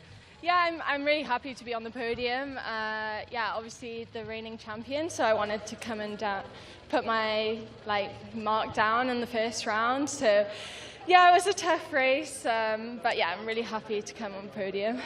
This is tough racing. How did it feel out there today? Yeah, it was a shock. First round is always like, wow, this is actually really hard. But yeah, me and Georgia tried to make a break on the last round, and yeah, I didn't quite make it, and I didn't want to be the fourth person in that group, so I ran till my legs fell off. Brilliant result. Congratulations on your bronze medal finish here in Boston. Congratulations, Kate. Thank you, everyone, as well, for the support. Boston enjoying these incredible athletes. Let's have a look back at how it all played out. First time into the water, and it was Victoria Lopez who really went out hard to try and get those swim points and the short shoot, which she didn't end up doing. In the end, it was Brownlee Racing that picked up one as well.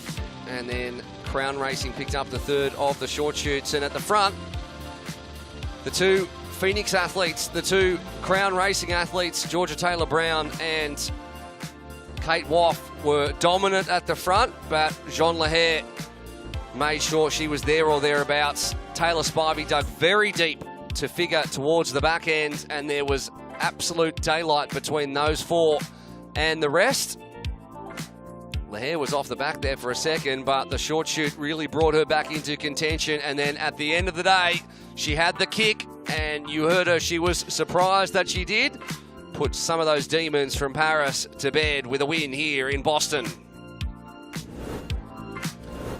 So confirmation then of the results as it stands. 4 seconds in the end between Lehair for podium racing and the Crown Racing pair of Taylor-Brown and Woff. Spivey, Perriot, Jess Fulliger, Olivia Matthias and Cassandra Beaugrand. All 4 teams represented in the top 8 and a minute across them. So it just shows you how tough the supertri format is with those fatigued swims in round 2 and in round 3. But Spivey, the lone bright spark for Parker Spencer. So the racing is only halfway done, and we can see a couple of the Brownlee Racing athletes, Hugo Milner at the bottom of your screen, getting ready for the men's racing. Tim Hellwig, who'll make his debut at supertri after being part of the mixed team relay German team that won the gold medal in Paris. There is Chase McQueen, who'll lead the Stars and Stripes team. And there is the most successful Olympic triathlete of all time, Alex Yee, the Olympic gold medalist, with that famous kick to down Hayden Wild, who will take on again in this racing. And he has 4 Olympic medals, if you can believe that. Max Stapley and John Reed, and the ubiquitous owl tattoo of Vincent Lewis, who comes back in. And there is the 2023 world champion Dorian Connix, who comes back once again, racing for podium racing with Kenji Nina as well.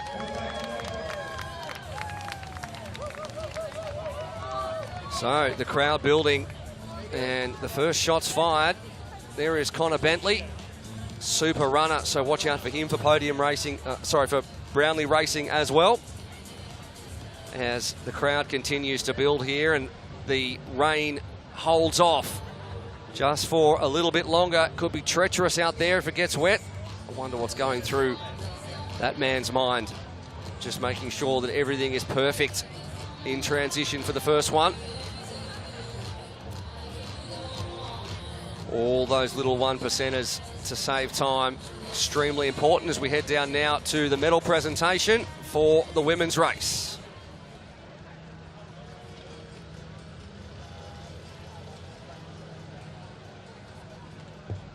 Welcome to the medal presentation for the supertri Boston women's race.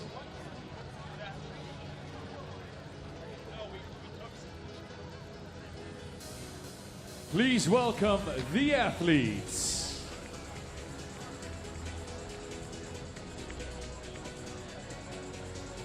The medals will be presented by Victoria Brumfield, USA Triathlon CEO. And the champagne will be presented by Jose Maso, City of Boston Chief of Human Services. In third place from Great Britain, representing Team Crown Racing, Kate Wall.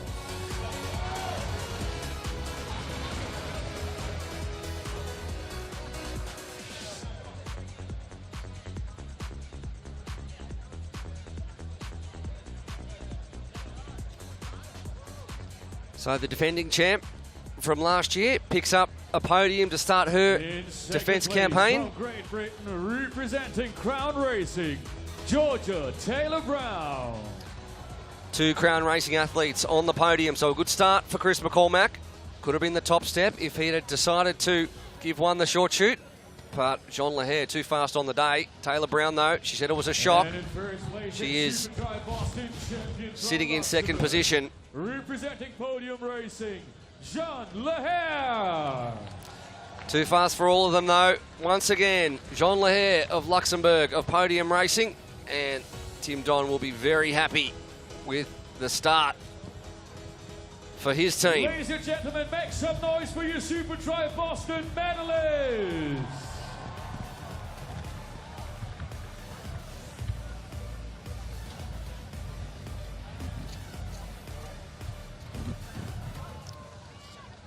All 3 of these athletes, very used to the champagne spray, have been at the front of our sport and our league for the past few years. And they will each be very hard to beat.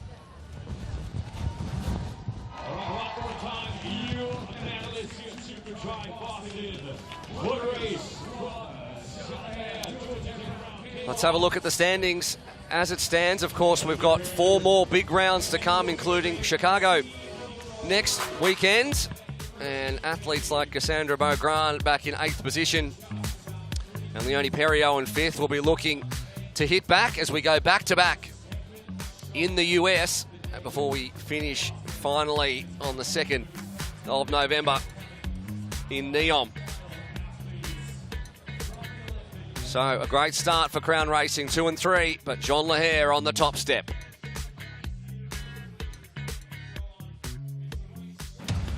Well, the swim here in Boston is going to be very, very interesting indeed. For Crown Racing, we've instructed the entire team to make sure they hit the water very, very quickly. Anytime you have a beach start, it's much better for us than a pontoon start. A small wade as they swim clockwise out of the water. All instructions are to get out fast, move through on the swim, but use the beach to move up. The great thing about wade starts and beach starts is the weaker swimmers put themselves back in the game. Any difficulties we have, we can rectify on that run up to transition. Well, for bike courses, it doesn't get more simple than this. A technical hot dog course is what they call it, with dead turns at each end. Most of the damage on the bike will be done as they come out of the turns. Look for athletes coming on the inside. They can create a lot of havoc, and athletes pushing out in the headwind as they come off that far turn on the right end. The transition area in any triathlon is the most critical part of the race, but in the super tri format, it is the most critical part of the race. 8 transitions to do across the swim, bike, run format. For the Crown Racing team, it's the most important part for us. It's all we discuss. It's where penalties can be made for messy transitions. It's where races are lost. Slick and fast for the team is going to win us this race.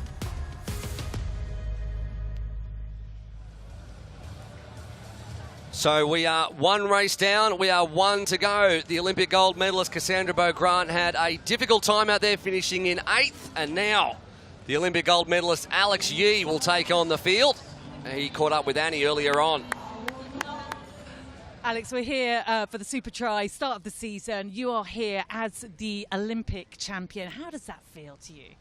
Yeah, no, it's really special. I mean, it goes without saying, I guess the Olympics was a massive goal for me and has been for the last 3 years. So to achieve that is really, really special, and almost allows me to come in here, you know, and be able to race free. And I think that's quite exciting that, you know, I'm be able to be here and enjoy myself. And I feel like that's when I race my best. There was a wonderful picture of you and Hayden at the finish line. What words were discussed then when you'd just come across the line and you'd been crowned gold medalist and him silver? Yeah, no, it was a really special moment. I think, you know, for him to be such a good sport after that moment and put his arm around my shoulder, I think, you know, it's an appreciation of I guess, what we'd done for the sport and yeah, the battle we'd had between each other. I think, you know, we bring out the best of each other, and I think that's going to be the same today, you know, when we race here. And I think that's going to be really exciting, and hopefully we can put on a show, you know, with the other 15 guys. Brilliant. Well, the Olympics is behind us, so let's see what happens between you and Hayden here in Boston.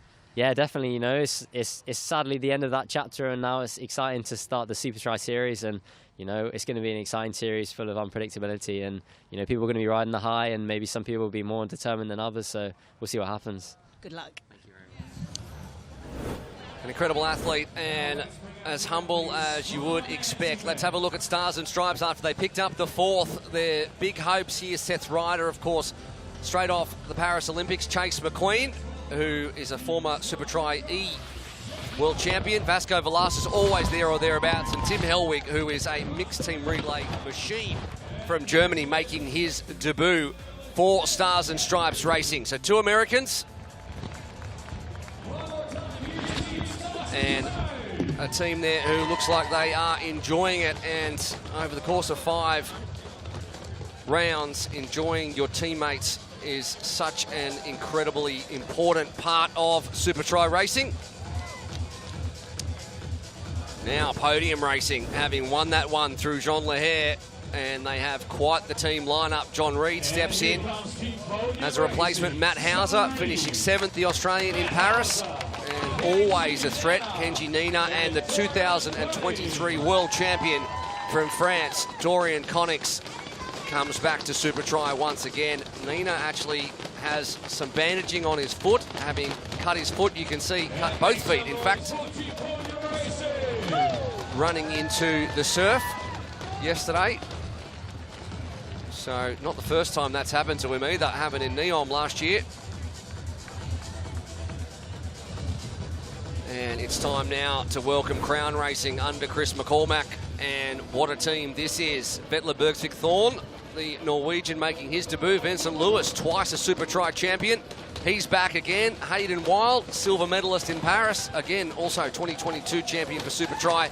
And Max Stapley, the super swimmer, who joins Crown Racing as well. And that is a team of champions right there, no doubt about it.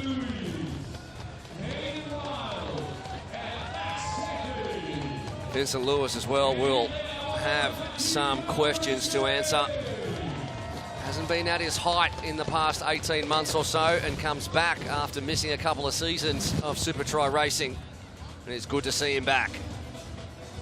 Stapley at the front and Brownlee Racing under non-Stanford. And this is a team led by Alex Yee, who we just heard from, the most successful Olympic triathlete in history. Connor Bentley, fantastic runner as well. Yee probably the fastest runner in the sport. Hugo Milner has some run legs on him as well. And Sergio Baxter is the under-23 athlete. And Brownlee Racing will be looking to hit back after a 5th position for Jess Fulliger in the previous race. And there they are. The man there everyone's chasing, Alex Yee. Racing with freedom is a dangerous thing. As we welcome Annie Emerson back into the commentary box. Cover some ground today, Annie. I put the miles in. You have, yeah. Sure. Well done. Well done. And always high nerves for the men's race when it is second, because all these men have been warming up and watching the women do battle, and now just waiting for their time to shine.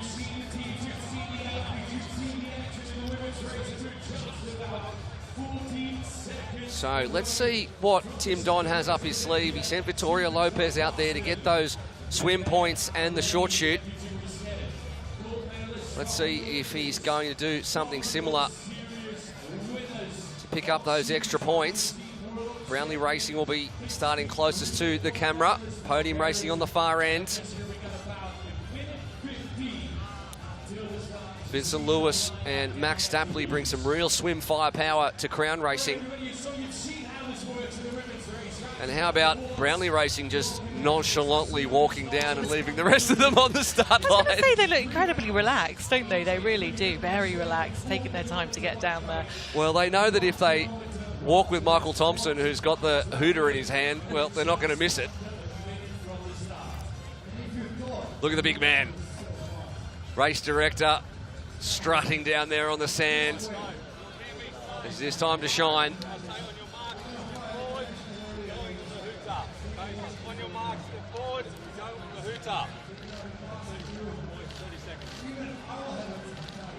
So Vincent Lewis has raced this format 4 times. He has finished 8th once and he's won it 3 times. So whether he's at the same height of his powers he is in the previous editions, that's a good question, but his strong swim has been a feature of these ones. Let's listen in for race start. 5 seconds to go. Supertri Boston, brought to you by Meet Boston. On your mark.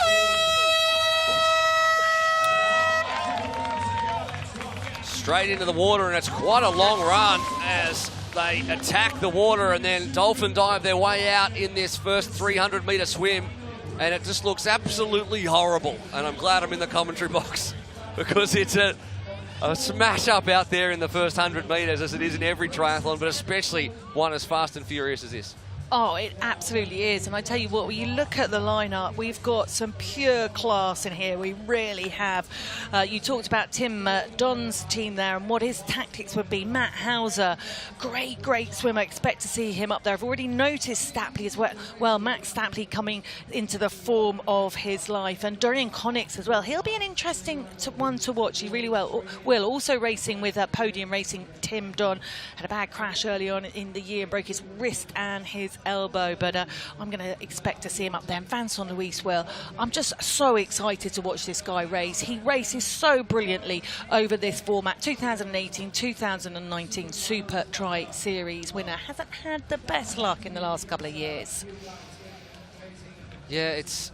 You pointed out earlier this morning, Annie, that once Leo Bergier comes back and joins us later in the season, we're going to have every single winner on the men's and women's side since the inception of Supertri all racing this season, which is incredible.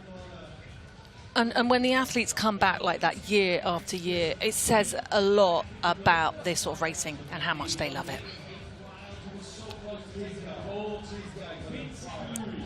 So it looks like Lewis closest to us and someone from Podium Racing, I think it'll be Matt Hauser, next to him.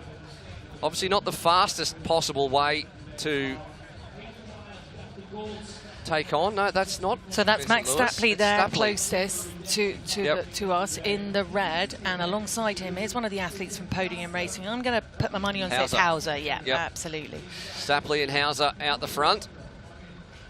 Max Stapley has been around, but currently races for Team GB. Well, currently races for Crown Racing, but has nominated for GB.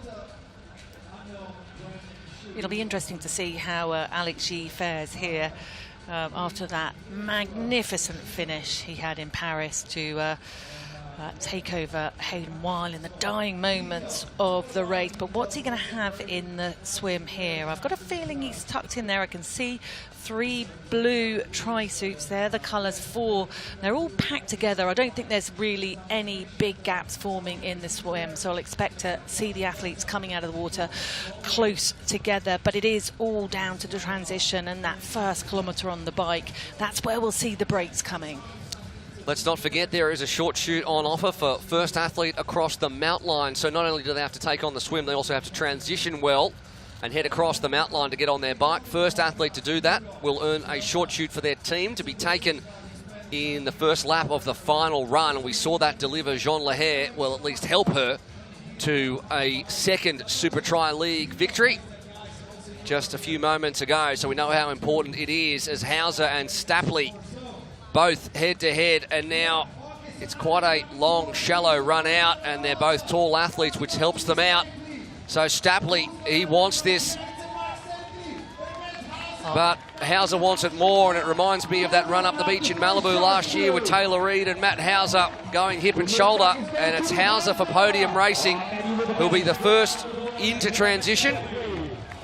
Connor Bentley had a good swim. Yeah, great swim from the younger former under-23 world champion, racing just the second time for Super Tri, but it is Hauser that gets the short shoot for Podium Racing. That's Yee in third position, I think. It could be Bentley, actually. But it was just great to watch there, Hauser come in, run his way in, but then slow down about 6 gears just to put his helmet on, make sure he got the clasp right, make sure he got everything right, and that's just experience, really. Stapley. 3 athletes there from Brownlee Racing.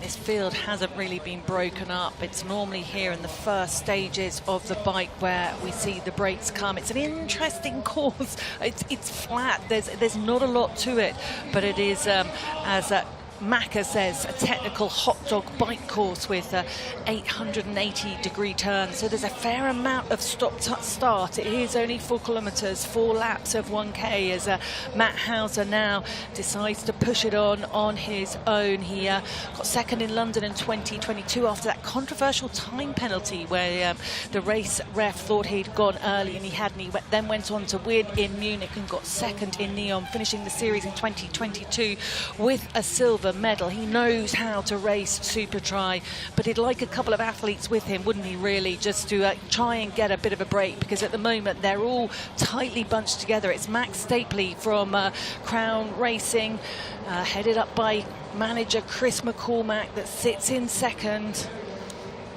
And they are pushing up as Hauser decides to wait for the group that's formed, and there's already athletes that are falling off the back, and a couple of them are wearing the red of Crown Racing, and you saw after the women's race they are leading in the team standings, but not by much, as Hauser, Stapley and then Bentley are your top 3.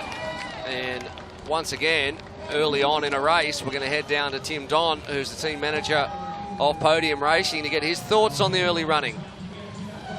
Tim, what a statement start from Matt Hauser, a guy who's got a lot to prove. He is absolutely desperate to win a Super Tri title. We want every race to be an individual race, and we want to execute it as well as we can. He's a good swimmer, but he likes to push on that momentum. We've seen him be on the limit and crash. This year, we're going to race the whole series, but yeah, we're looking really strong, and Matt's leading from the front, so really happy for him. All right, Tim's enjoying it as Hauser comes back to the group. Stapley, Bentley's there, Tim Helwig's there, Sergio Baxter, Vincent Lewis, Alex Yee, Seth Ryder, Dorian Conningson, Chase McQueen, the top 10. they're looking around now. Hauser is just thinking, how many athletes are there? Who wants to take a turn? Who can we count out? And then Hayden Wild's one of them, who's a few seconds back at the moment. Part of that second group that's trying to tack on.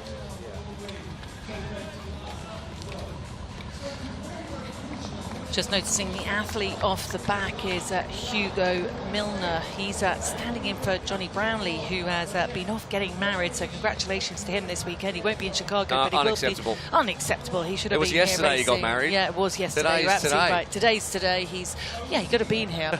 Bit tricky, but Johnny, I know you're listening. Congratulations, mate. Yeah, but Hugo Milner is standing in now. We can just see him. He's the last athlete coming through.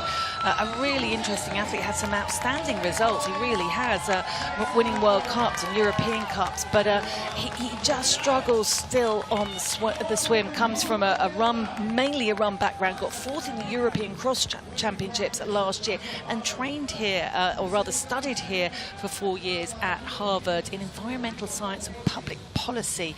So a very bright guy. Disgustingly talented human. But at the moment a little bit tough because he's struggling on the bike.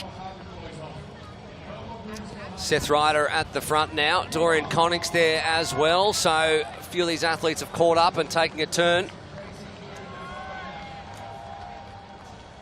It's difficult when you see there how far Hugo Milner is. It looks like a couple of bike lengths, but it's so tough when you're absolutely maxed out to find something else to get on the back wheel of the athlete in front.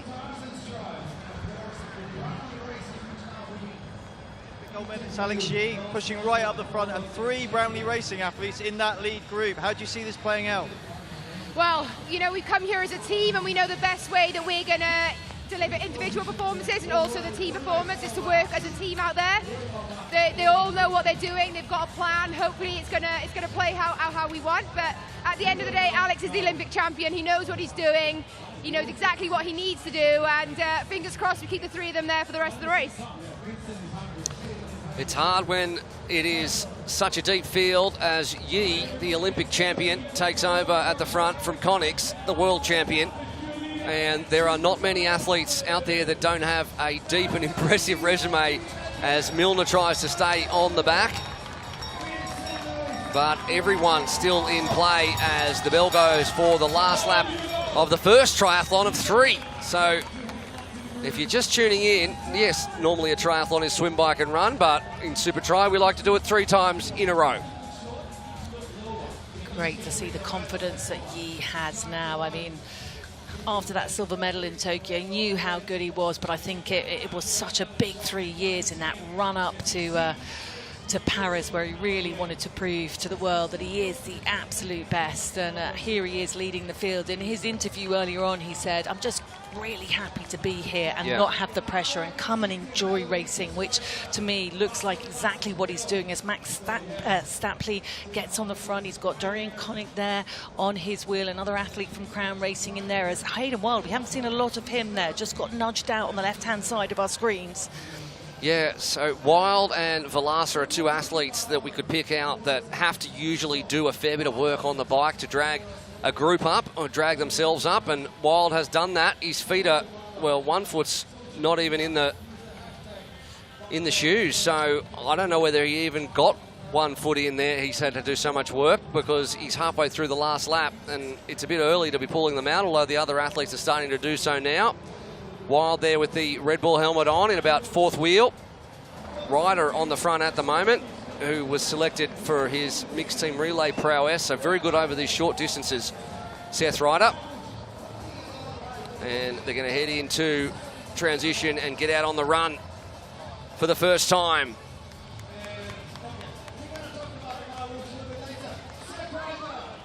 There is the man they call the Falcon, Hayden Wild. And Milner there, 9 seconds down, so that is the whole field as Seth Ryder for Stars and Stripes goes out first, chased down by the Olympic champion. Vincent Luis is up there. Hayden Wild is there as well. Let's see what Hugo Milner has got. He's managed to get himself back into this pack, but he's going to have to run really, really hard to pull himself back into contention. But I think it's going to be a little bit of a learning curve and a tough day at the office for the very talented British athlete racing for Brownlee Racing. Yi now going, you know what, actually, you know, I'm the best here. I want to come up and take the lead. Good to see Vincent Luis looking really relaxed. Yeah, he is looking good. The two-time champ, but at the front, Legague does what he does, and probably the fastest runner in triathlon. And, you know, we've said that many times, but every time he pops up on a supertri screen or at a round of supertri, his swim and bike just get better and better, and he had that fantastic swim that he had in Paris is what really delivered him in the end the Olympic gold medal. And now you've got your top two gold and silver Olympic medalists at the front of this race. Yet another chapter in this long rivalry already between these two young men from Great Britain and New Zealand, from Brownlee Racing and Crown Racing. And then behind them, the old warhorse, Vincent Luis at 35 years of age. Let's head down now to Chris McCormack. Chris, Crown Racing off the front here, doing really well, but you've had a little bit of a job. You've had to manage Hayden Wild. He's disappointed after Paris. What have you been saying to him to try and pick him up after that and get him ready for supertri? Look, you don't have to say much. The whole team dynamic brings it all up. You know, I think having everyone else to lean on, he came in a little late.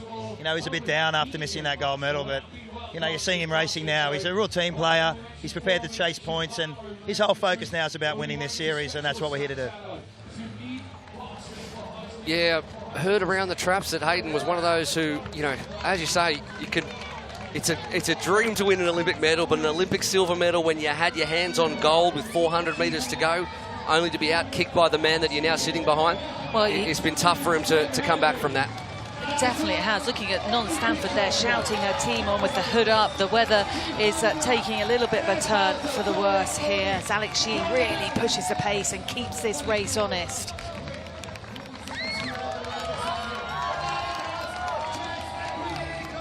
All right, 10 seconds covers the top 14. Chase McQueen's having a difficult time out there, 18 seconds in arrears. But Tim Hellwig is sitting amongst four men who have so much supertri experience. The German from Stars and Stripes Racing is having a good start to this one. Hauser sitting there in fifth from Sergio Baxter, and then Dorian Connick's the world champion.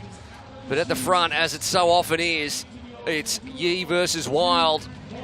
And over any distance, up to Olympic distance, it always seems to be these two. Well, they've had a battle over the years, haven't they? And it's normally Yi that comes out on top in the longer stuff. But I have to say, Wild over Yi in the shorter stuff has often managed to get the better of the Olympic champion. It looks to me, though, like they are neck and neck, and this is going to be an absolutely enthralling next couple of, well, I'd say half an hour of racing to go. Vincent Luis, though, the 2018-2019 supertri champion, still up there sitting in third place. Tim Hellwig from Germany, Stars and Stripes, who you just mentioned there, Will, making his debut here in Bolton for supertri, racing for supertri, is looking really strong. And of course, he was one of the members of the mixed relay team in Paris that won the gold medal. Really could be a race-defining moment coming up in just a second, because if you look at the bottom of your screen, a short shoot's gone to Podium Racing, a short shoot's gone to Stars and Stripes Racing, and at the front we have the other two teams. Whoever crosses the dismount line first will pick up the other short shoot, and having that in the back pocket, or not, as the case may be, for one of these two teams at the front, red and blue, Crown and Brownlee, will be very important, and Legague knows that.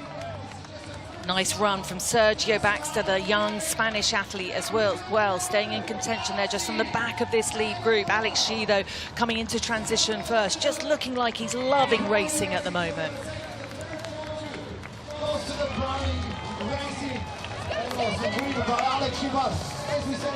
Non-Stanford, 2013 world champion, urging her athletes on.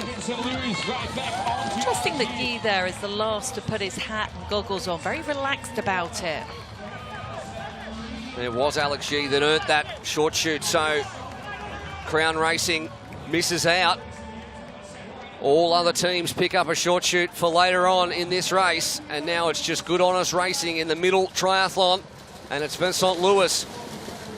And if you're Hayden Wild, who's not a renowned swimmer, handy to have your teammate Vincent Lewis, who has been a front pack swimmer for as long as anyone can remember, to assist you, although they have split from each other immediately on the way out to the first buoy. I think you just got to understand here for how you hang on to the feet in front, because it is only 300 metres. There's no current as such to have to deal with. It's a very straightforward swim. So if you know how to find the feet and stick on them, and even if you're a slightly weaker swimmer, you really shouldn't get dropped. And I don't think the likes of Hayden Wild will get dropped. Although interestingly, I did have a think about it this morning, and I was very surprised to look. I didn't realise he'd lost 36 seconds to Legague in the Paris Olympics. That must have hurt him and dented his confidence in the water, because he knows that really is his weak link in triathlon. Yeah, and that was the difference. Legague had a fantastic swim, and then he didn't have to burn anywhere near as many matches as Hayden Wild did on the bike and run. So at the front, though, Vincent Lewis. It's back to the future for Vincent Lewis. He was invincible 2018, 2019. Now he's at the front. Stars and Stripes, though, looking strong. Let's head down now to Parker Spencer. Parker, so much attention on Legague and Hayden Wild, but Stars and Stripes, you've got an Olympic gold medalist here from Paris. You've got Tim Hellwig. He's right up there with them. Can he stay with them? Can he beat them? No doubt, absolutely. He's an Olympic gold medalist in the relay. You watched him run right with those guys in the relay just 2 weeks ago. He's right there in it. And we also have a short shoot, and as long as he stays right where he is, and it helps us for him to win, he's got the short shoot on our team. All right, well, at the moment, he's got one in the back pocket, and that is so helpful mentally to come in. And Vincent Lewis, well, he won't get one.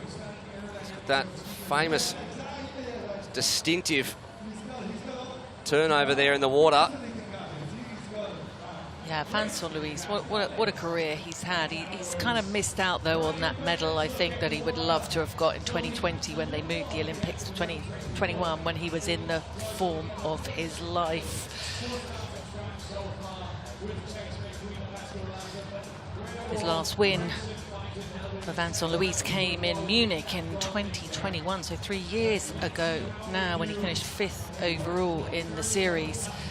Really good to see the French athlete back in some great form as he pushes his swim now. The athletes have all sort of slightly come back together again. That tends to happen in the swims. The gaps come really in the third swim or in this next section coming out of transition. Transition just so crucial. Here it is. We see so many races won and lost as Vincent Lewis pushes a pace, and it's Hauser that's on his feet. Brownlee, Team Brownlee or Brownlee Racing, Alex Yee has just slightly dropped off the pace there, though. It's Wild sitting in third at the moment. It looks like Lewis, Hauser, Wild, yep, had a good swim. And off the back, Chase McQueen, who's one of our renowned swimmers. No, it's not Dorian Connick, sorry. Yeah, called Hauser that wrong. in fourth. And Connick's the 2023 world champ. He's one of only 2 athletes to have won the Junior World Championship, the Under-23 World Championship, and the Senior Elite World Championship. The other one, Alistair Brownlee. And a disappointing 27th in Paris. And it was Connick that was selected over Vincent Lewis. So Lewis missed out on a chance to be in his 4th Olympics. So he'd very much like to beat Dorian Connick, his countryman from France, in this one. It's been a tough swim for some of these athletes in this second swim. We can see Alex Yee now just getting on his helmet, chasing now. He's had a good transition. You can always rely on Alex Yee to have a good transition, but it's Hayden Wild that looks like he's pushing the pace. He's gone out there on his own, hasn't he? Well, I think that's no, Lewis it's out the front. Louise, And, correction, sorry for that, yeah. Wild is in 3rd position, but there they are, the 2 Frenchmen at the front, and the Kiwi Hayden Wild. And just as it was at the front of the race in the women's, it's 2 crown racing athletes and a podium racing athlete. And last time, the podium racing athlete, John Lahair, if you're just joining us, picked up the maximum 15 points. And we would expect Lewis to try and push the pace here. This is where things start to get really tough for the back markers, and the gaps start to really split out. This is interesting from Vincent Louis. You know, he's had a tough year. You know, the selection that he didn't get, Pierre Lecour, they chose Pierre Lecour, who had a great race, finished 4th in Paris, not here racing at supertri Series 2024, but shaking his head a little bit there as he pushes really hard down on the pedals. But Vincent Louis, I feel now, has found some good form. He's had a great run with no injuries, which have really been a bit of the bane of his life over the last 18 months or so. I think he can sense that he's come into some great form, and he's really looking for some good success here in the supertri series. Hayden Wild on the right-hand side, but Alex Shi, I tell you what, Alex Shi is pushing some serious numbers there to be able to get back onto the back wheel here of this lead 3. Oh, he must be hurting at this point, because you've got Hayden Wild, one of the best cyclists in the sport, pushing the pace, followed by Dorian Connix, and on the back there, that is Vincent Louis that we've just been talking about. Seth Ryder coming round the bend now. Seth Ryder holds the fastest time for a bike split in supertri, so a record holder, the American athlete racing for Stars and Stripes. It's really no man's land for Alex Yee there, 2 seconds behind, and he's nevertheless just about managed to push up onto the back. I don't know how much it's taken out of him. He looks like he's a bit shell-shocked, but he's managed to get back onto this group. He knew that if he didn't, things could start to get very desperate, as Hellwig also pushes up onto the back, or does his best to do so. Hauser and Sergio Baxter in 6th and 7th are trying to move up, and then there's a 5-second gap back to Connor Bentley and John Reed. So that was an interesting one there. Dorian Connix there. I saw Hayden Wild sort of look over his shoulder and say, come on, come through. And he just shook his head and said, no, I'm not coming through. I'll have to apologise because I called it Tim Hellwig, Seth Ryder. It is, of course, Hellwig that is in this front group racing for Stars and Stripes.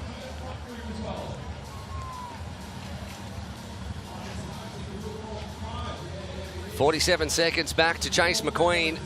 2 Crown Racing athletes in a group of 5, just as there was a group of 5 in the women's. And Hauser, as the rain starts to spit down, is trying to tack onto the back of this group.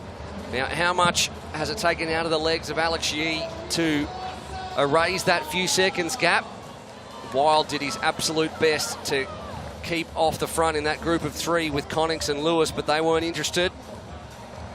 I think they'll be a bit shocked at what he's been able to do there, because to be able to ride back, it wasn't a massive gap, but I tell you what, it was big enough to ride back onto the wheel of Hayden Wild, Dorian Connix and Vincent Louis when they're working really hard together with something pretty impressive.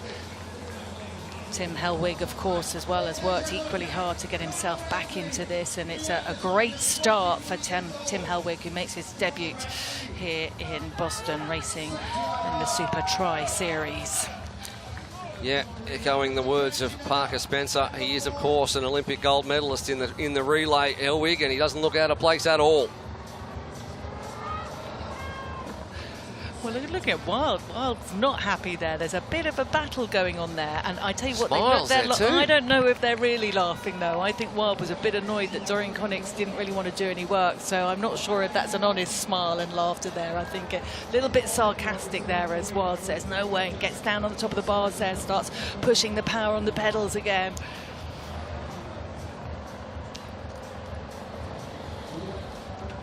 Tim, Chris, here we are again. You've got guys on the front here. This is an absolutely thrilling race again. How do you see it playing out? Podium racing and then crown racing. Who's going to get this? It's too early to tell at the moment. You know, Hayden Wild is on fire at the moment. He's got fire in his belly from Paris. Alex Yee's looking good. Dorian Connix, the dark horse, broke his arm earlier in the year. We get Maddie Hauser up there. It's about a team effort, so we're hoping for strength in numbers. Look, this is where the race starts. This run, we'll see what happens. I'm seeing Vincent's looking very good. Hayden's on fire, but it's too early to call it. It certainly is, and while that's been happening, Matt Hauser has managed to get up onto that group, and so has Sergio Baxter. So a couple of Brownlee racing athletes. Non-Stanford will be very happy with that. Just about how much effort it took to get up there. And speaking of Vasco Velasco, he's been ill this week, the Portuguese athlete, and usually at the peak of his powers, he would be a factor in this racing, but not today. That's Vasco Velasco, the young Portuguese athlete, finished 5th in Paris. He got a 3rd in Malibu in 2021, but as you said, unfortunately not feeling it today. And your heart goes out to him. You know, racing at this level, at this speed, this intensity, when you're less than 100% is not funny. And I think he's best resting up and getting fit and well for next weekend's race in Chicago. How good is the US swing to start off? New ground for supertri. And obviously both these races as part of large amateur races, especially Chicago. 11,000 amateurs take on Chicago Triathlon. It's going to be an incredible atmosphere right in the heart of Chicago City next weekend. And Hayden Wilde will be hoping that he leads into that one. I'm always amazed at the athletes and the travel they do, and the fact that he rocked up here on Friday night and here he is at the front of this race. It is very impressive how they recover and deal with the travel involved to get to races. Sorry, Connick's on the left-hand side of our screen. Vincent Louis sitting on his wheel. Hayden Wilde, I think, has shown his frustration about the fact that they've had a little bit of a break and they allowed Hauser back into this race. Sergio Baxter as well, who was off the back. I think Alex G, somehow with his superpowers, was always going to come back into it, but Wilde a little bit frustrated at this point in the race. Well, he'll know that. Listen in. All right, business end, boys, business end. Good job, Vinny. This is the business end, mate. You got this run. You look fucking great, Vinny. You look great. Go, go! Apologies for the language there, but you can understand how excited Chris McCormack is. Matt Hauser tries to tack on behind this group, and there he is sitting in 7th position, but at the front it's Hayden Wilde, but here comes Alex Yee, who didn't do any of the work on that bike and conserved, and Hayden has Alex Yee in both his rearview mirrors and just thinking, what's Alex doing? What am I going to do? How am I going to make it work this time? I've been denied so many times before, and just like he did in Paris, he's tried to go off the front here. This is Hayden Wilde's racing, though. This is what he loves. This is what he does for me best. We can see, look at Alex Shee now, maybe playing a few little games, going wide, not allowing him to see that he's coming up behind him on his shoulder. I think the athlete's looking pretty tired now, but I think that's the rain and the mist coming down on them. It's making them look a little bit hotter than they are as Hayden Wilde decides to pull down his sleeves, looks over his shoulder there. He looks smooth, doesn't he? But let's... every time to pull your sleeves down. I just wondered what he was doing. Understand. Make himself look sharp and ready to rock and roll here in Boston. But it's an interesting tactic, going out hard, and I thought it was an incredibly brave race in Paris for those tuning in. Just Tim Don there, perhaps doing a little bit of numbers, just showing that Dorian Connick has got the short shoot. That's Chase McQueen from Stars and Stripes, a little bit way down the field there. But Wilde, he went out. The tactics were brilliant, but they ran out with 400 metres to go. He had nothing else to do. He knew he had to go out hard. We can just see as well, Tim Hellwig for Stars and Stripes has got a short shoot. But fair enough. It could have played out for, I think if the weather hadn't been so hot, it could have played out for Wilde and he could have got to the finish, but he didn't. And the great Alex Yee overtook him with about 400 metres to go, quite unexpectedly. I think a lot of people, a lot of viewers and spectators thought, because he was a good 15 seconds down. And commentators. We missed it too, mate. We totally missed it. I think the whole world missed it. But Yee leading now, and Hauser there, he's not quite got it. We've got another Alex Shee's got a short shoot, so that's good news for the Olympic champion. That's heartbreaking for Hayden Wilde, Vincent Lewis and Sergio Baxter, who are those three that don't have it. So 3 athletes at the front here will have the short shoot, and you'd be hard pressed. There's that little side eye from Hayden Wilde as he goes past Alex and goes, I'm not going away, not this time. So a little mention there of Sergio Baxter. I'm intrigued to see him race. I'm really impressed with the start of his 2024 series. I really am. We'll have a little chat with him about him in a minute, but at the moment we're going to head down and see what Non Stansford from Brownlee Racing has to say. Non, you've given the short shoot to Alex Yee as if he needs any more help. Is this game over? Is it all done now? it's definitely not game over in supertri. We saw that Alex was a little bit vulnerable in the last swim, so hopefully he can keep himself in contention. But at the end of the day, he's still got Hayden Wild, Vincent Louis, Dorian Connix, all up there at the front. So just trying to give him every possible chance because we want to have a win today. So just, yeah, fingers crossed he doesn't need it, but a bit of reassurance. Smart. When you look back at Chris McCormack, who went, I'm going to give it to Cassandra Beaugrand. She was in 8th position when he gave her the short shoot. She finished in 8th position. So let's go at the front. Let's not try and overthink it. Says Non-Stanford, I will give the fastest runner in triathlon a shortcut. Do you know what? I'm going to trust Non-Stanford. I think she's a great manager. She's incredibly knowledgeable. Obviously, a fantastic athlete in her own right. A world champion 2023, a 4th in Rio Olympics. Finished as European champion in the year that she retired in 2022. As Alex Shee now doesn't let Hayden Wild get away, putting on the goggles now. The form goggles go on and the hats. And this is an art in itself, isn't it? It really is. Oh, it absolutely is.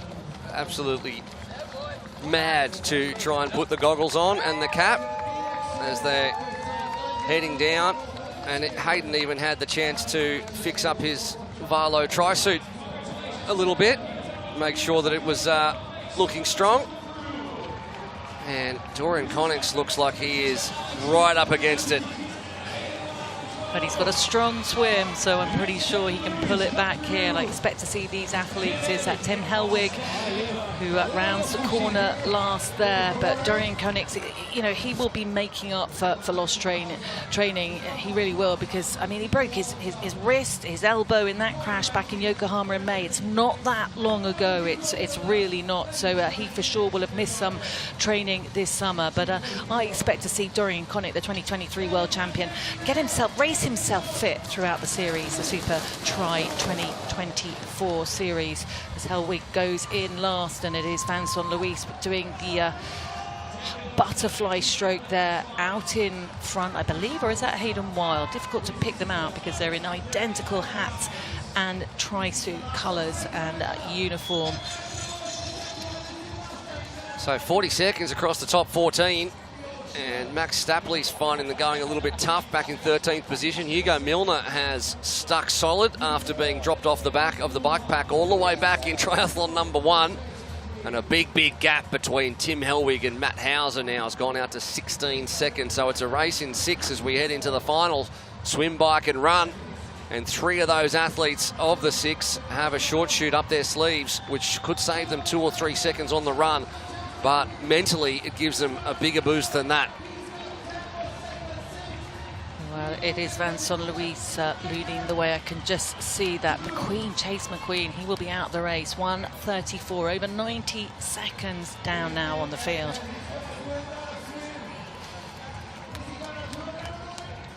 Well, Vincent Louis, you can he's got a little flick of the right hand when he enters the water, so it makes it a little bit easier to pick him out. And that is Chase McQueen just heading out into the water. He'll be hanging on for dear life. He'll be trying to see if he can finish. We've seen athletes do all sorts of desperate things to try and stay under the 90-second rule. Probably Michael Arashida, the most famous, as he went swimming in Malta with his shoes on, only to get out of the water over 90 seconds back and get eliminated anyway and soak his new Nikes. But God bless him for that. Not the fastest way to swim, that's for sure, no, is it, with your shoes on? But you know, when needs must, but the devil drives and all that. That's right. We head down now to Chris McCormack, whose athletes are leading the race. Chris, Crown Racing, smashing it here. But at the front, Vincent Louis, a 2-time Super Tri champion, yet somehow somewhat under the radar. What's his form like? Can he hold on to this? Can he be a champion again? Well, he's the best at this format, hands down, of anyone who's ever done this style of racing. So everyone's saying he's old, everyone's saying he was disappointed after the Olympics. He's got a point to prove. He's polished across the 3 disciplines. His swim's been spectacular. And you wouldn't bet against Vincent in a sprint finish, but Alex Shee, Hayden Wild, Olympic gold and silver medalist. Hayden with us, Alex with someone else. So look, I'd love nothing more than Vincent to win this. Nothing against any other team member, but he's got a real point to prove, and I'd just love to see champions like him return. Yeah, fair enough too. He has been, I guess, off the boil. It's hard because the French are so strong, and he would have made, I guess, his 4th Olympics had he been with any other nation just about. But We expect so much from Vincent Lewis, and he probably hasn't been at the peak of his powers in the past couple of years. Good to see him back at the front, and as we said beforehand, he's raced this format 4 times. He finished 8th once, and he's won all other 3. So Chris McCormack is obviously correct when he says he's better at this format than anybody else. Oh yeah, you really can't argue with that. And Chris McCormack knows his sport inside and out, and his athletes. He knows what Vincent Luis is capable of. 35 years of age, but I still think there's a little bit gas in the tank here. I really do for Vincent Luis, and it's Koenigs just coming out of the water there, just behind Vincent Luis. Hayden Wilder's had a decent swim as well. He's got to work a little bit harder to get it in the back of these 3. This is exactly what we saw in the previous round there, and you don't want to let these 3 get away. You really don't. You don't want to even give them 10 metres down the road. And there is a bit of a gap there, back to Alex Yee, and we're just hearing that Dorian Koenigs has a 5-second penalty as well. So he has a short shoot, but he also has a 5-second penalty, so that's going to hurt him when he sees that. Oh, that's annoying, isn't it? Really annoying, yeah, for the 2023 world champion. And the penalty was for goggles, not in the box. Sergio Baxter is the last from that group to get on his bike. A great start to his 2024 Super Tri season for the young Spanish athlete. We can see there, left-hand side in the graphics, Hellwig has dropped off a little bit. The swim is the weakest for the German athlete, but he... said it was 10 seconds. He's actually erased all of that. Yeah. That's not right. Maybe he pulled that back on the run-up from the beach. They said it was a long way away, but Wild there, I wonder. We've seen him do it before, haven't it? Was it Toulouse? Let's look back to Toulouse. When did he ride off the front? I mean, we don't want to look back on Toulouse because that's when he rode through transition and thought he had another lap to go. That was an interesting race day for Hayden Wild. Léo Berger ended up taking that race. Léo Berger, the bronze medalist from Paris, he'll be back racing with us next weekend in Chicago.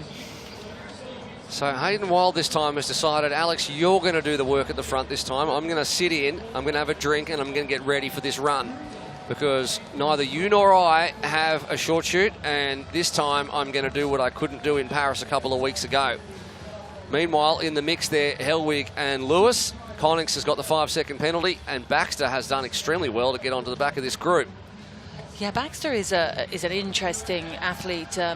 He won the Junior World Duathlon Championships in 2019, showing what a good run and biker he is. Duathlon, of course, being bike run. And he also does a lot of training with the 2018 Road World Champion, Alejandro Valverde. So we know he's got great biking skills. Chase McQueen, he went hard in the swim. It wasn't good enough, though. So Chase McQueen, our e-sport world champion, is out of the race.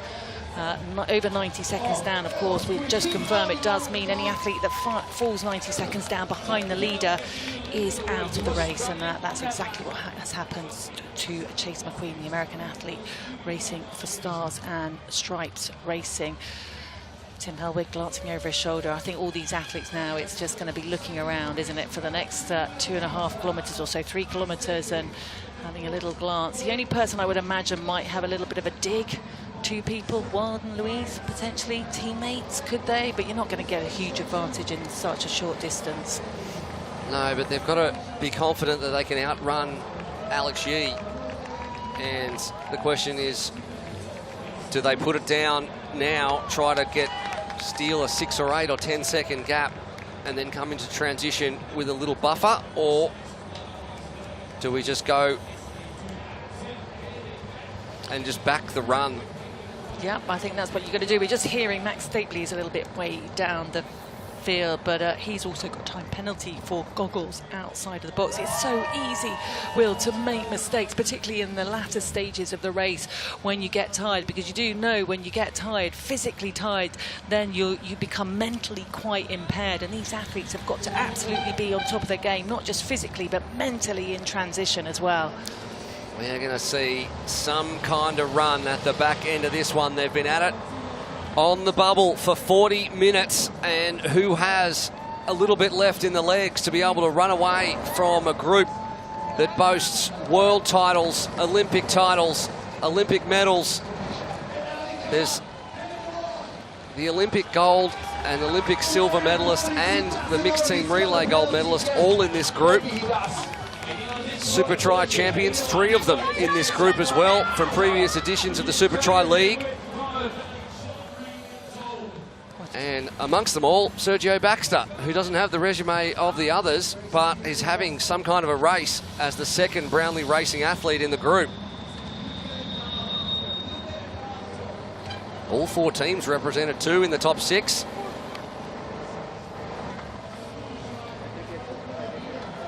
And Wild finds himself back at the front again and down in the hoods.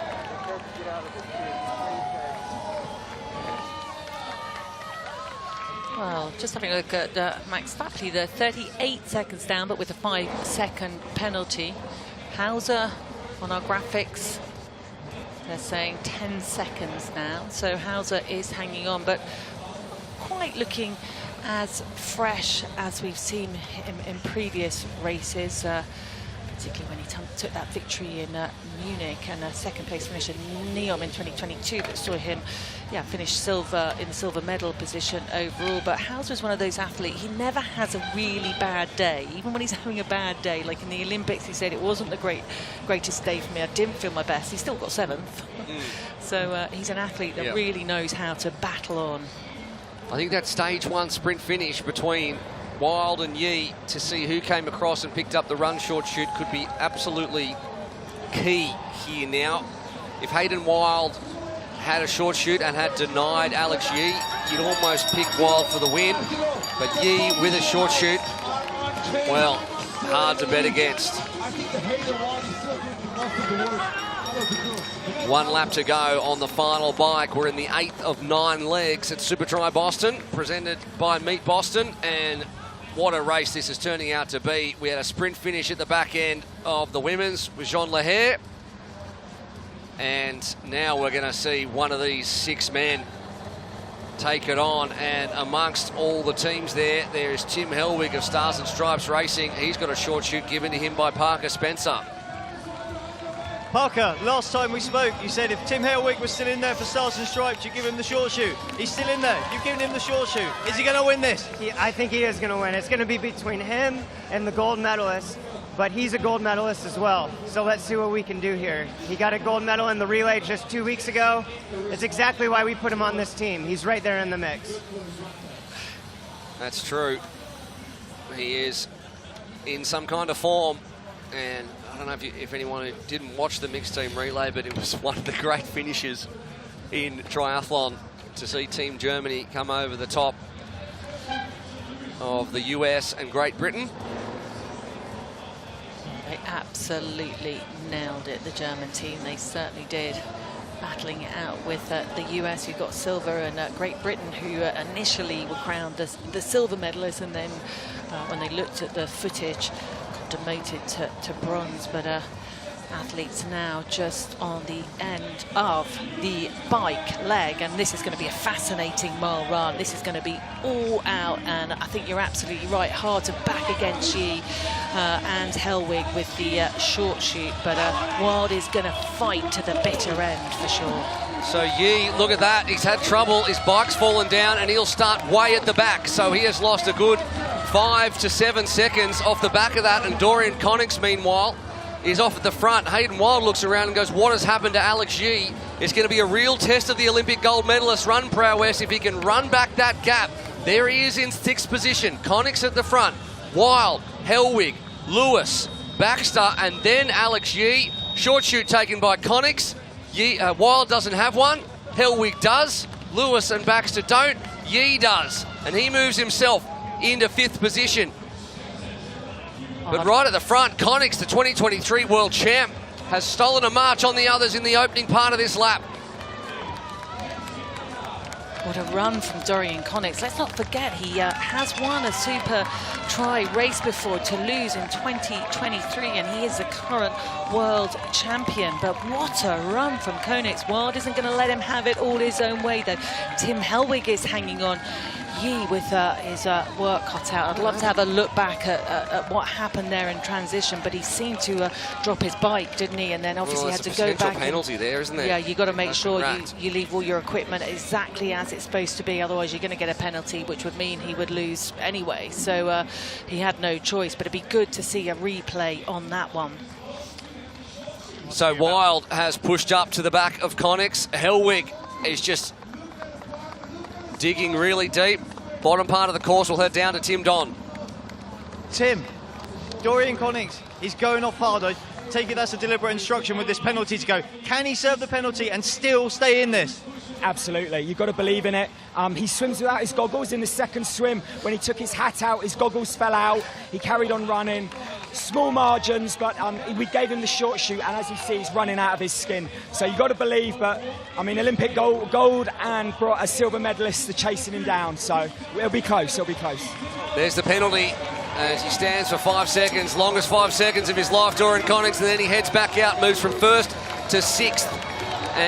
To fifth as he comes out ahead of Baxter, and it's Hayden Wild who leads now, and Alex Yee has run his way back up to second, and just as it was at the back end of the Olympics, it is again here as Crown Racing's Hayden Wild looks to hold off a fast finishing Alex Yee. Gold and silver in the Olympics. Tim Hellwig, Olympic gold medalist, he's in third position, so form is carrying over from Paris to Boston. Connex is now in fourth position ahead of Vincent Lewis.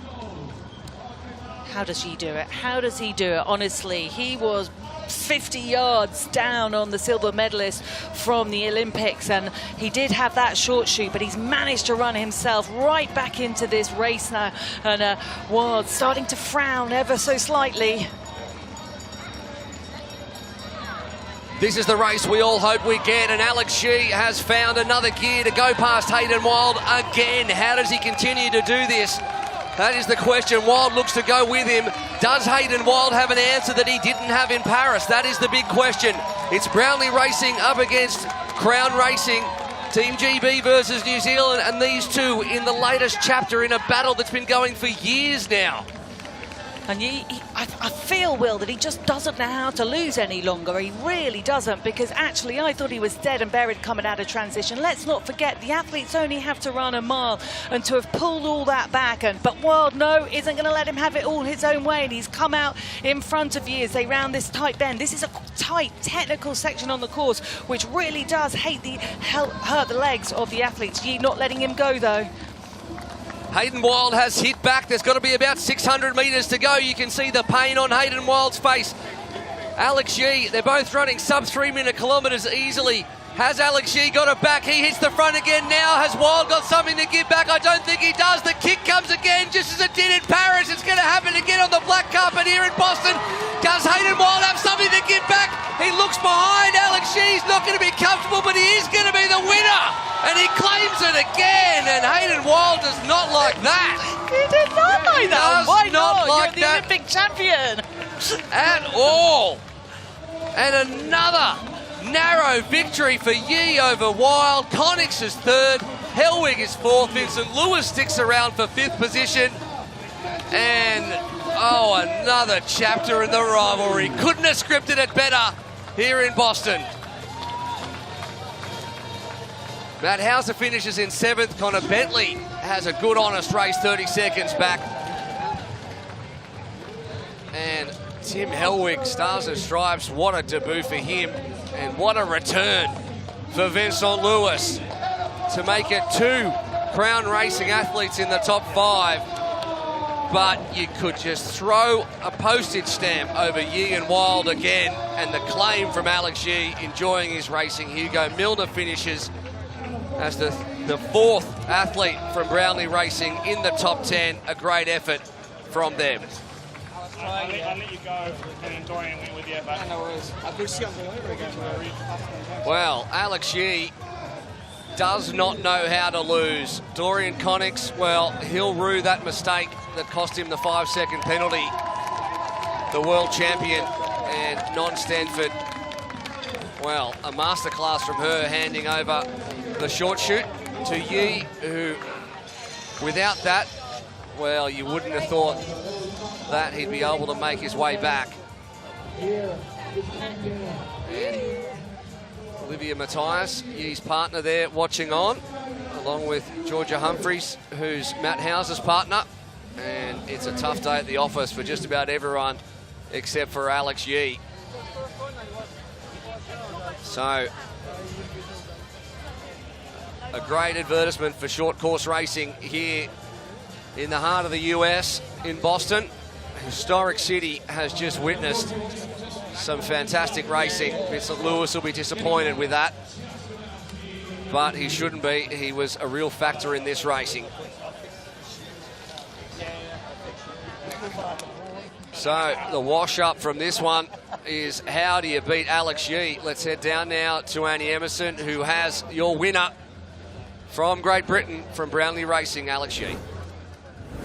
Alex, a massive congratulations. But talk us through that last run and transition. Yeah, no, probably had a smooth run through everything apart from the last one, but you know, we want supertri to be exciting, and hopefully, you know, everyone was excited watching us race. So yeah, it was good, and yeah, I hope we put on a show for you. So tell us what happened there in the transition, though, because did your bike fall over? We couldn't work it out. You came in pretty near the front and then ended up going out pretty much last. Yeah, I mean, because we're so close to transition, you're approaching it at about 20k an hour. So if you get it wrong, then it goes wrong big style. So yeah, it just was one of them things. You know, it was first supertri race of the year, and I think, you know, we all probably felt a little bit rusty coming off the Olympics. You know, only 10 days ago or something. So yeah, it's been good. Congratulations, you are the champion here in Boston. Alex Yee, the Olympic champion. Thanks very much. Thanks for coming.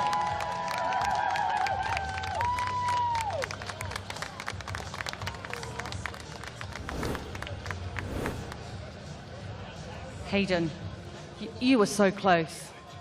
No, close isn't good enough. No, it was nice to have Vincent up there. You know, we played a good team tactic. I didn't expect him to go through, but yeah, no, just a bit of a shame the other boys didn't decide to come do some work. Yeah, they were just hiding a bit and waiting for the run, so I don't know.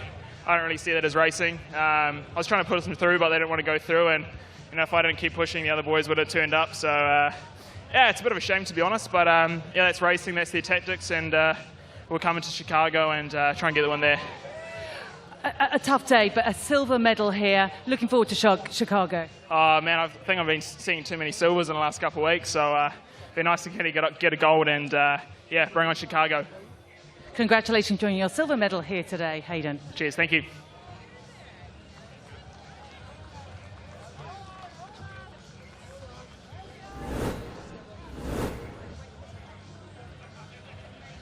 Dorian, that was a tough race with that penalty in the last run.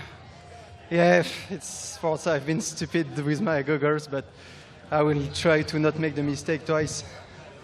You've had a tough year with that bad crash, but you've come back today nearly in the best form of your life. How does that feel? It feels really good. Having the first really good race of the season, I was looking for that to continue to keep pushing, so I'm very glad it happened. Where's your form at the moment then? Going into Chicago, do you think you can win one of these races? I think my form is really good. I thought before the Olympics too, but yeah, I think he will keep getting better with the races. So I'm really looking forward to the other races. Congratulations on your bronze medal here today. We'll look forward to seeing you in Chicago. Dorian Connick. Thank you. He's a happy man, Dorian Connick, and why not? He finishes on the podium in what is a really, really deep field, and there was some interesting tactical racing early on. Alex Yee stayed at the front throughout, as did Tim Hellwig and Vincent Lewis, who showed that class is definitely permanent, even if form comes and goes. Hayden Wilde led from the front for much of it as well, and as he said, some good team tactics between the pair of them, but he spent a lot of time at the front of the bike. There is the racking issue for Yee, who stopped and re-racked his bike to avoid a penalty. Unfortunately, not avoiding a penalty, Dorian Connick, who dropped out of the race, putting Hayden Wilde at the front, but on the second coming, he didn't have enough to kick away from Alex Yee, who claimed it at the front, and Hayden did not like that one bit, but good to see a bit of charisma from Alex Yee, normally so humble. And here are the race results after all of that. 1 second in the end after 49 minutes of racing, and Alex Yee seems to have the wood on Hayden Wilde in recent races. From Paris to Boston, Connick served a 5-second penalty, finishes 6 seconds back from Hellwig and Vincent Lewis. Let's head down now to the medal presentation. 3 different teams represented. The medals will be presented.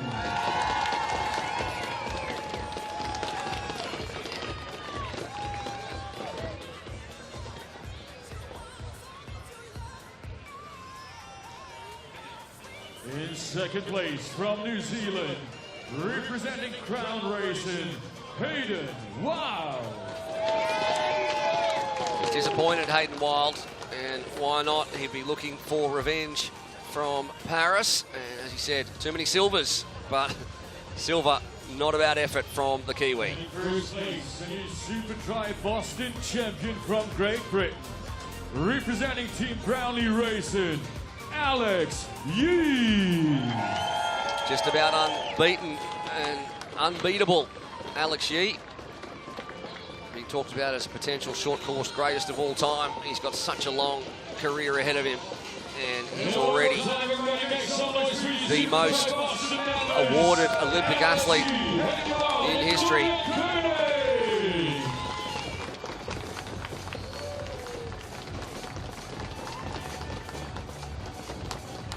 And 3 teams share the podium.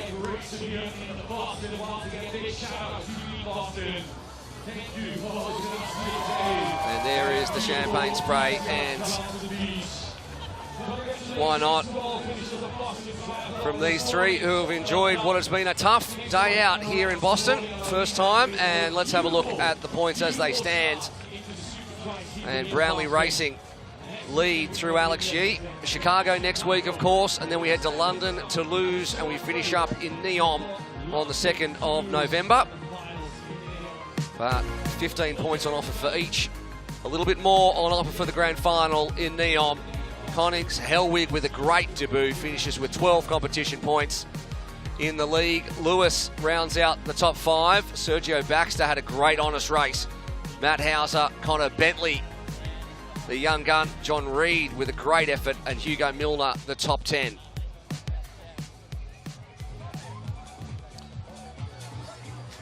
Well, incredible racing as it was. The managers have lost years off their life, as they do. And we'll head down now to the 2 winning managers, from that one at least. What a battle it was, Chris McCormack and Non Stanford. Non, first of all, a word from you on the performance of Alex Yee. He pushed it right to the wire, didn't he? He definitely kept us all on the edge of our seats again. True Alex Yee style. I was very relieved that I did give him the short shoot in the end. And also relieved because I think I might have distracted him a little bit in transition, trying to tell him that Dorian had a penalty, because he kind of looked at me and then struggled with his shoes. So I was very relieved all round. We're blaming the manager there for his late exit from transition. Macca, did you hear Hayden Wild's interview there? Because he sounded very frustrated.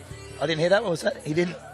Did you hear his talking about his race? He was frustrated with the team for not working, for the pack that was with him. Well, I just think Hayden does a lot of work. We're just talking to him then, and even Vince is like, geez, you do a lot of work on the front, but I think that's just Hayden's style of attacking. And Vinny was saying to me that he was hoping to keep Hayden as close as he could, because they were obviously very worried about Alex. And there was a moment there where they gapped him in race 2, but it just didn't pay off. Alex Yee's the Olympic champion. He is indeed, and the champion here today. Congratulations to you guys. You've done a great job too. Easy. Relief from Non Stanford, and happiness from Chris McCormack, and why not? 5 points the gap after Boston. From Crown Racing to Podium Racing, Stars and Stripes bringing up the rear, but at the moment at the front, there's not much between them. 11 points between the top 3, and of course $925,000 US on offer for the teams race, which is nothing to sneeze at in the world of triathlon, and there's plenty more coming up as well. Next weekend, 7 days from today, we head to Chicago, and then a 2-week gap for London before we go to Toulouse, and we finish up in Neom, Saudi Arabia.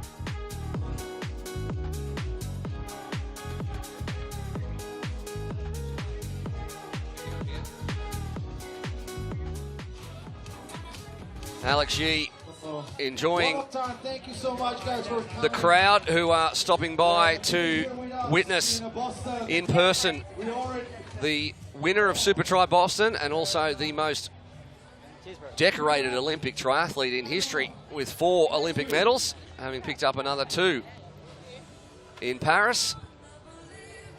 and always time for his fans, and they've been treated to what has been a fantastic finish to this one as we head down now to Annie Emerson. So, Non, at the end of a long day, reflecting back, what are your thoughts on this race and the performance of your athletes? I mean, it's been a fantastic and very exciting race to watch, especially from a team manager's point of view. I've been kept on my toes all day, and I'm super proud of all the guys. You know, a lot of them have come off the back of the games, and some people thrive off that, whether they're motivated by their good performances or their bad performances at the games, or they find it really hard. You know, it's an emotional roller coaster after the games, and I think we've seen a whole host of everything today. So super proud of all my athletes. They've really stepped up. We saw Sergio Baxter really step up today, young kid, and he's done a couple of super tries, but this is his first full series that he's going to do. So really excited to see what's going to come from him for the rest of the year. Macca, what about your team? What happened to Cassandra today? She had a sore foot coming in. I guess as Non said, you come off an Olympic gold medal. You probably had a lot of things to do, especially winning one at home. And I think she'll build through the series. I think she's taken a lot of confidence from that win. The monkey's off her back. There's always been a lot of talk around Cassandra's ability to do amazing things, and she delivered in Paris. And I think she's just really settled into the team this year. Sore foot, but you know, you see her with the girls back there. She loves what she's doing, and she loves being a part of the team. So I think she'll be back in Chicago. Vincent Luis as well. It was great to see him back, but he's just lacking on that sort of right top-end speed of the run, isn't he? I think they all haven't raced a lot this year, and Vincent came off an injury last year, and you know, he said to me before, I felt 35 today, but I think he's another one you're going to see build through. I thought he was magnificent. I thought his swim was right there. He was right in the action with the athletes that have been racing all year at the Olympics. So he's my pick for Chicago. You watch. I think Vincent Luis is going to get a lot better. So looking ahead to Chicago, Non, what are your thoughts on that? Will you change anything with what you're doing with the team? No, I don't think we'll change anything. I mean, obviously we've got Alex, and he's going to be the key player for our team for the whole series. And the boys did a great job of supporting him there, and I think we'll continue with that team dynamic throughout. The girls, you know, I'm sure Beth will be looking to do better. She'll obviously be a little bit disappointed with how things played out today, but I'm pretty sure that Shield's going to get better and better as the series goes on. And the same for the rest of the girls. They all found it really hard. They said it was a big shock to the system, but once you've got the first one out of the way, I think that really allows you to step up and step into it for the rest of the races. Have you had a chat with Beth? Because we haven't heard much about what went on other than the fact that she didn't have her best race today. Yeah, I think she's found it really tough post-games. It's been a bit of a roller coaster, and yeah, I think she's found it hard to know how to deal with those emotions. You know, you've just had one of the best results of your life, and yeah, it's sometimes hard to deal with success just as much as it is to deal with disappointment. And I'm pretty sure she'll bounce back pretty quickly now this first one's out of the way. How is Wild going to get the better of Alex Yee? Oh, that's the $1 million question, isn't it? He seems to be collecting silver medals like they're going out of style. But I think he's confident enough to do it. I thought his performance in Paris, you know, although he came off it a little disappointed, was the best attack he's ever had with Alex. And you see the way he takes it to him every time. Alex is the greatest runner to ever do the sport, arguably. And he's polished across swimming and biking as well. A lot of people talk about his run, but you saw him today on the bike. He was magnificent. He covers moves. He's tactically very smart. And, you know, I just think we have to go back together as a team, look at the results today, look at the way that people are racing, anticipate what people are going to do through the series. And, you know, Hayden's a winner at heart, and he'll come back bigger and stronger than ever. Great stuff. It has been absolutely fascinating racing, hasn't it? Can't wait for Chicago now. That's right, it is set up absolutely perfectly for Chicago, and the question is, how does Hayden Wild get over the back of Alex Yee?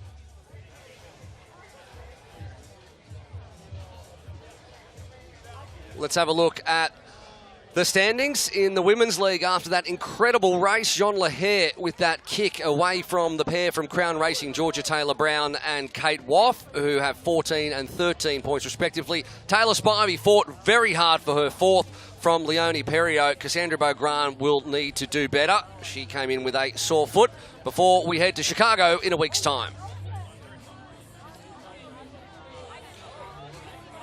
Right, we head back down now to Annie Emerson, who has a very happy, he's always happy when he's around triathlon, Tim Don. Hey Will, it's not Annie, it's Adam here with Tim, but so a slightly different vibe for this one. But Tim, a good day for podium racing, I'd say. Day one, you must be a pretty pleased manager right now. Absolutely. I mean, you know, super try, so many variables, so many things can happen. So, you know, I think we're second in the series, really close to crown racing at the top. But for Jean Lahair, she won London, she won here. She's been swimming really well this year. And it's interesting, she was second out of the water here, and every race she's done, she's been top 5. I think that really gives her that little bit of confidence, and we know she's a feisty runner. But again, crown racing, working together. I wasn't sure if they were going to work her over, but she had the short shoot in her back pocket due to our teamwork, so super happy. Yeah, I mean, Jean, talk a bit about Jean, Tim, and what you've said to her this week, because anybody who's following it knows she was absolutely gutted after the Paris Olympics. She really thought she had a chance. She had a very unfortunate day, and it really played out badly for her. I imagine she was quite down and disappointed, but you've obviously picked her up, given her the instructions that she needs to execute this win. So what's the secret behind that? There's no secret. You know, the thing with racing is there's always another race. And it wasn't a physical performance in Paris that gave her the bad performance. It was a mechanical. And that's the frustration. We saw that live on television. But with her team, her coach, her coaching group, you know, she trains a lot with Kate Woff. You know, they would have come up and kind of, she's in great shape. But you don't believe it until you see the result. But her performance was there. So it was all about the execution today. And that's what I was saying. I was saying, what's happened has happened, but what's going to happen is up to her.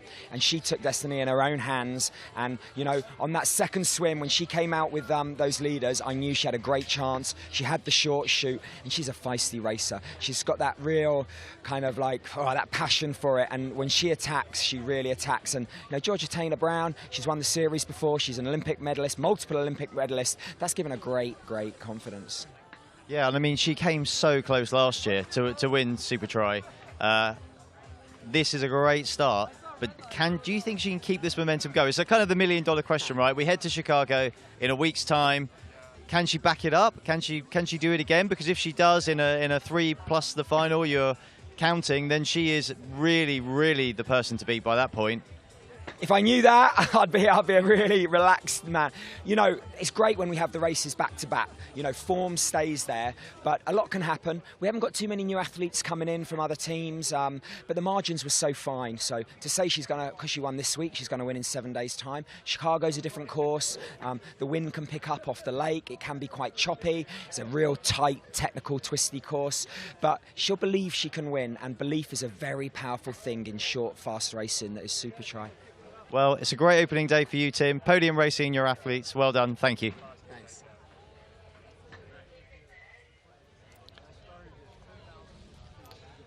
Let's have a look at the men's league standings after that first race, and it was 1.1 second and not much else between Alex Yee and Hayden Wilde, and Wilde will look to hit back in Chicago in a week's time. Dorian Connick served that penalty but still finished on the podium from the debutant Tim Hellwig, and Vincent Lewis rounds out the top 5. Good efforts from Sergio Baxter, John Reed, Hugo Milner as well to finish in the top 10. We head back down now to Annie Emerson, who has a man in a towel, Kenji Nina. Well, we get it all here in Super League, don't we? And your feet are looking pretty battered. We might not want to. It's a bit shocking for some people watching, but what happened to your feet, Kenji? Yeah, I mean, yesterday we went out and it seems like my feet are a bit soft, to be honest. Maybe too much moisturiser. Nah. It seems like I cut my feet on the rocks a little bit on the seashell, so that was a bit unfortunate yesterday. But it's always fun to be a part of Super Tri. It's an amazing event. I really think it adds interesting dynamic to triathlon. It's fast, it's furious, and it's extremely spectator friendly. So it's really a privilege to be part of this, and I hope we can bring more awareness towards triathlon. You have had a tough summer training with none other than Christian Blumenfeld, but perhaps a little bit disappointed with your race here today because you're expecting more of yourself right now, aren't you, off the back of training with the former Olympic champion? Yeah, I mean, absolutely. It seems like I picked up a bit of a sickness this week, but yeah, I mean, that's no excuse. There's now 2 races in a row where I feel like I've underperformed, so it is difficult. The nature of professional sport is difficult. It's hard to sort of be consistent when everyone is within probably 1 or 2% within each other, so amongst the top 20 in the world. So it is really hard to be consistent, but obviously we saw Alex and Hayden today are just very consistent at the top, so it's an aspiration for the rest of us to be more consistent like them. And thoughts on the course here in Boston? You know, it's pretty straightforward, but it looked tough. Oh, absolutely. I mean, it is a really simplistic course with 2 U-turns and a bit of a chicane through the transition, but at the same time, because it's so simple, it means that there's a lot of fierce accelerations and a lot of dead starts, so high torque, and yeah, it really is taking out of the legs, yeah. Kenji, good luck for Chicago, and well done for today. Thank you very much. Thank you.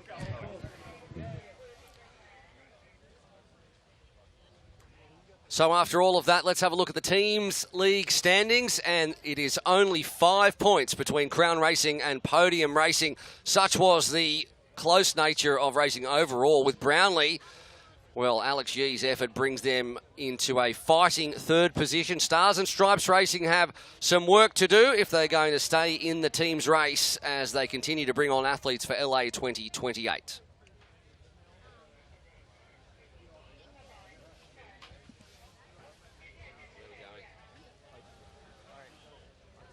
We'll head back down now to Adam Leach, who continues to chat to Tim Don. Tim, now to the men's race, I guess. Dorian Connings, and I mean, we've got Parker Spencer here as well with Tim Hellwig. You know, we're all talking about Alex Yee, Hayden Wild, but you both had athletes there, Dorian Connings, Tim Hellwig, gone slightly under the radar, I think it's fair to say, but huge performances from them both. Tim, you start us off. Slightly under the radar. The guy's an Olympic gold medalist. No, you know, I mean, it is the Alex and Hayden have such a rivalry, and it's becoming more and more fierce. But you know, Dorian broke his wrist earlier in the year, had to have an operation. He was in that French team, didn't get selected for the relay.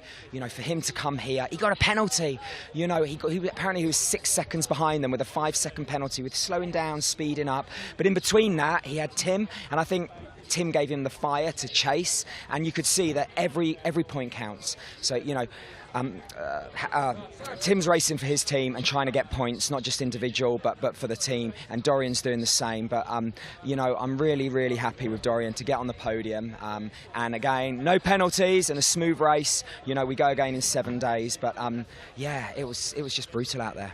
You know what, Tim, podium racing, the men you've got, I think there's been a lot of talk about, you know, who's the lead man here? You've got Matt Hauser, been up the top of supertri for a long, long time. You've got Leo Berger, defending champion, just picked up a bronze medal. You've got Dorian Connings, would have probably challenged for the podium in Paris had it not been for that unfortunate injury, and already has an Olympic medal in the bag. That seems like it would be difficult to manage, but yet you seem to have pulled it off in race 1, albeit without Leah, who comes back for Chicago. Like, how can you manage this? How can you keep these guys together when they all want to win?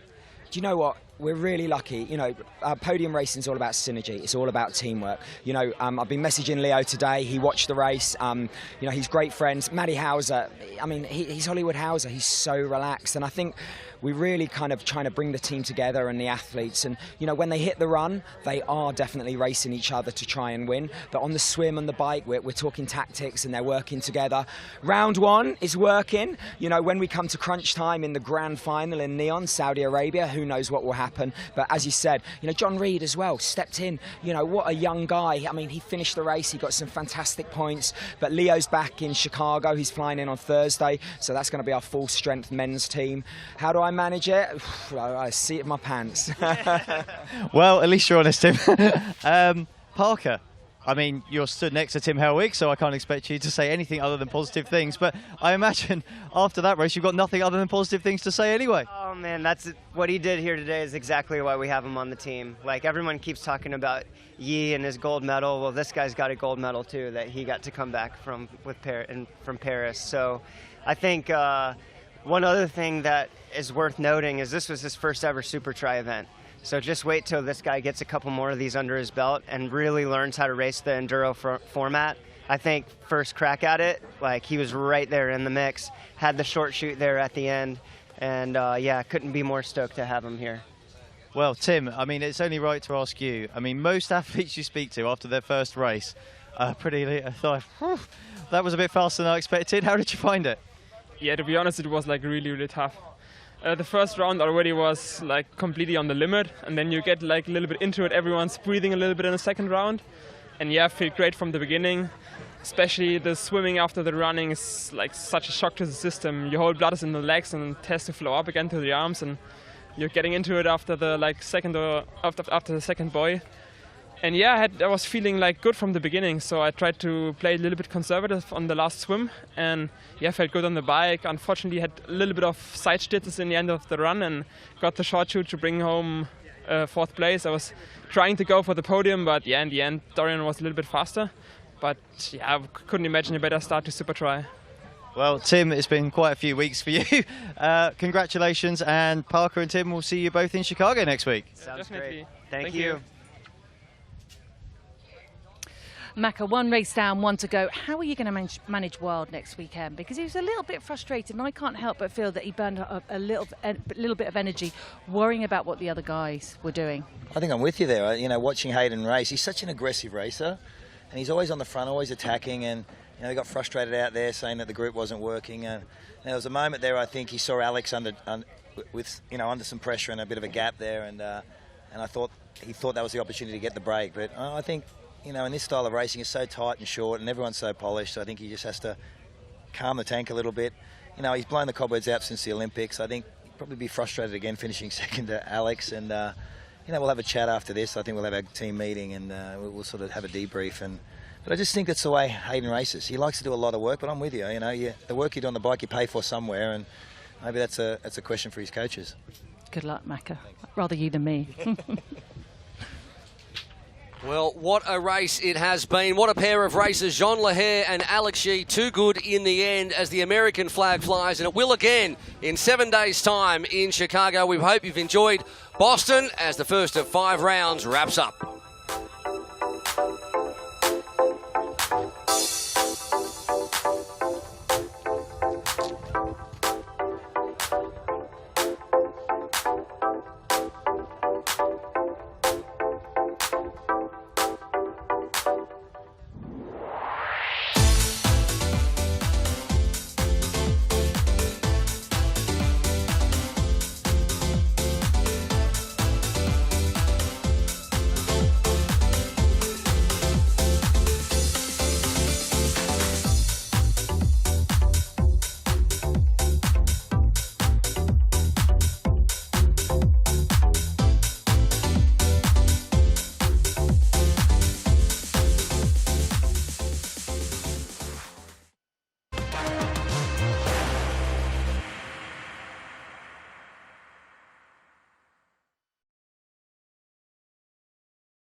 Me, yep. Hello.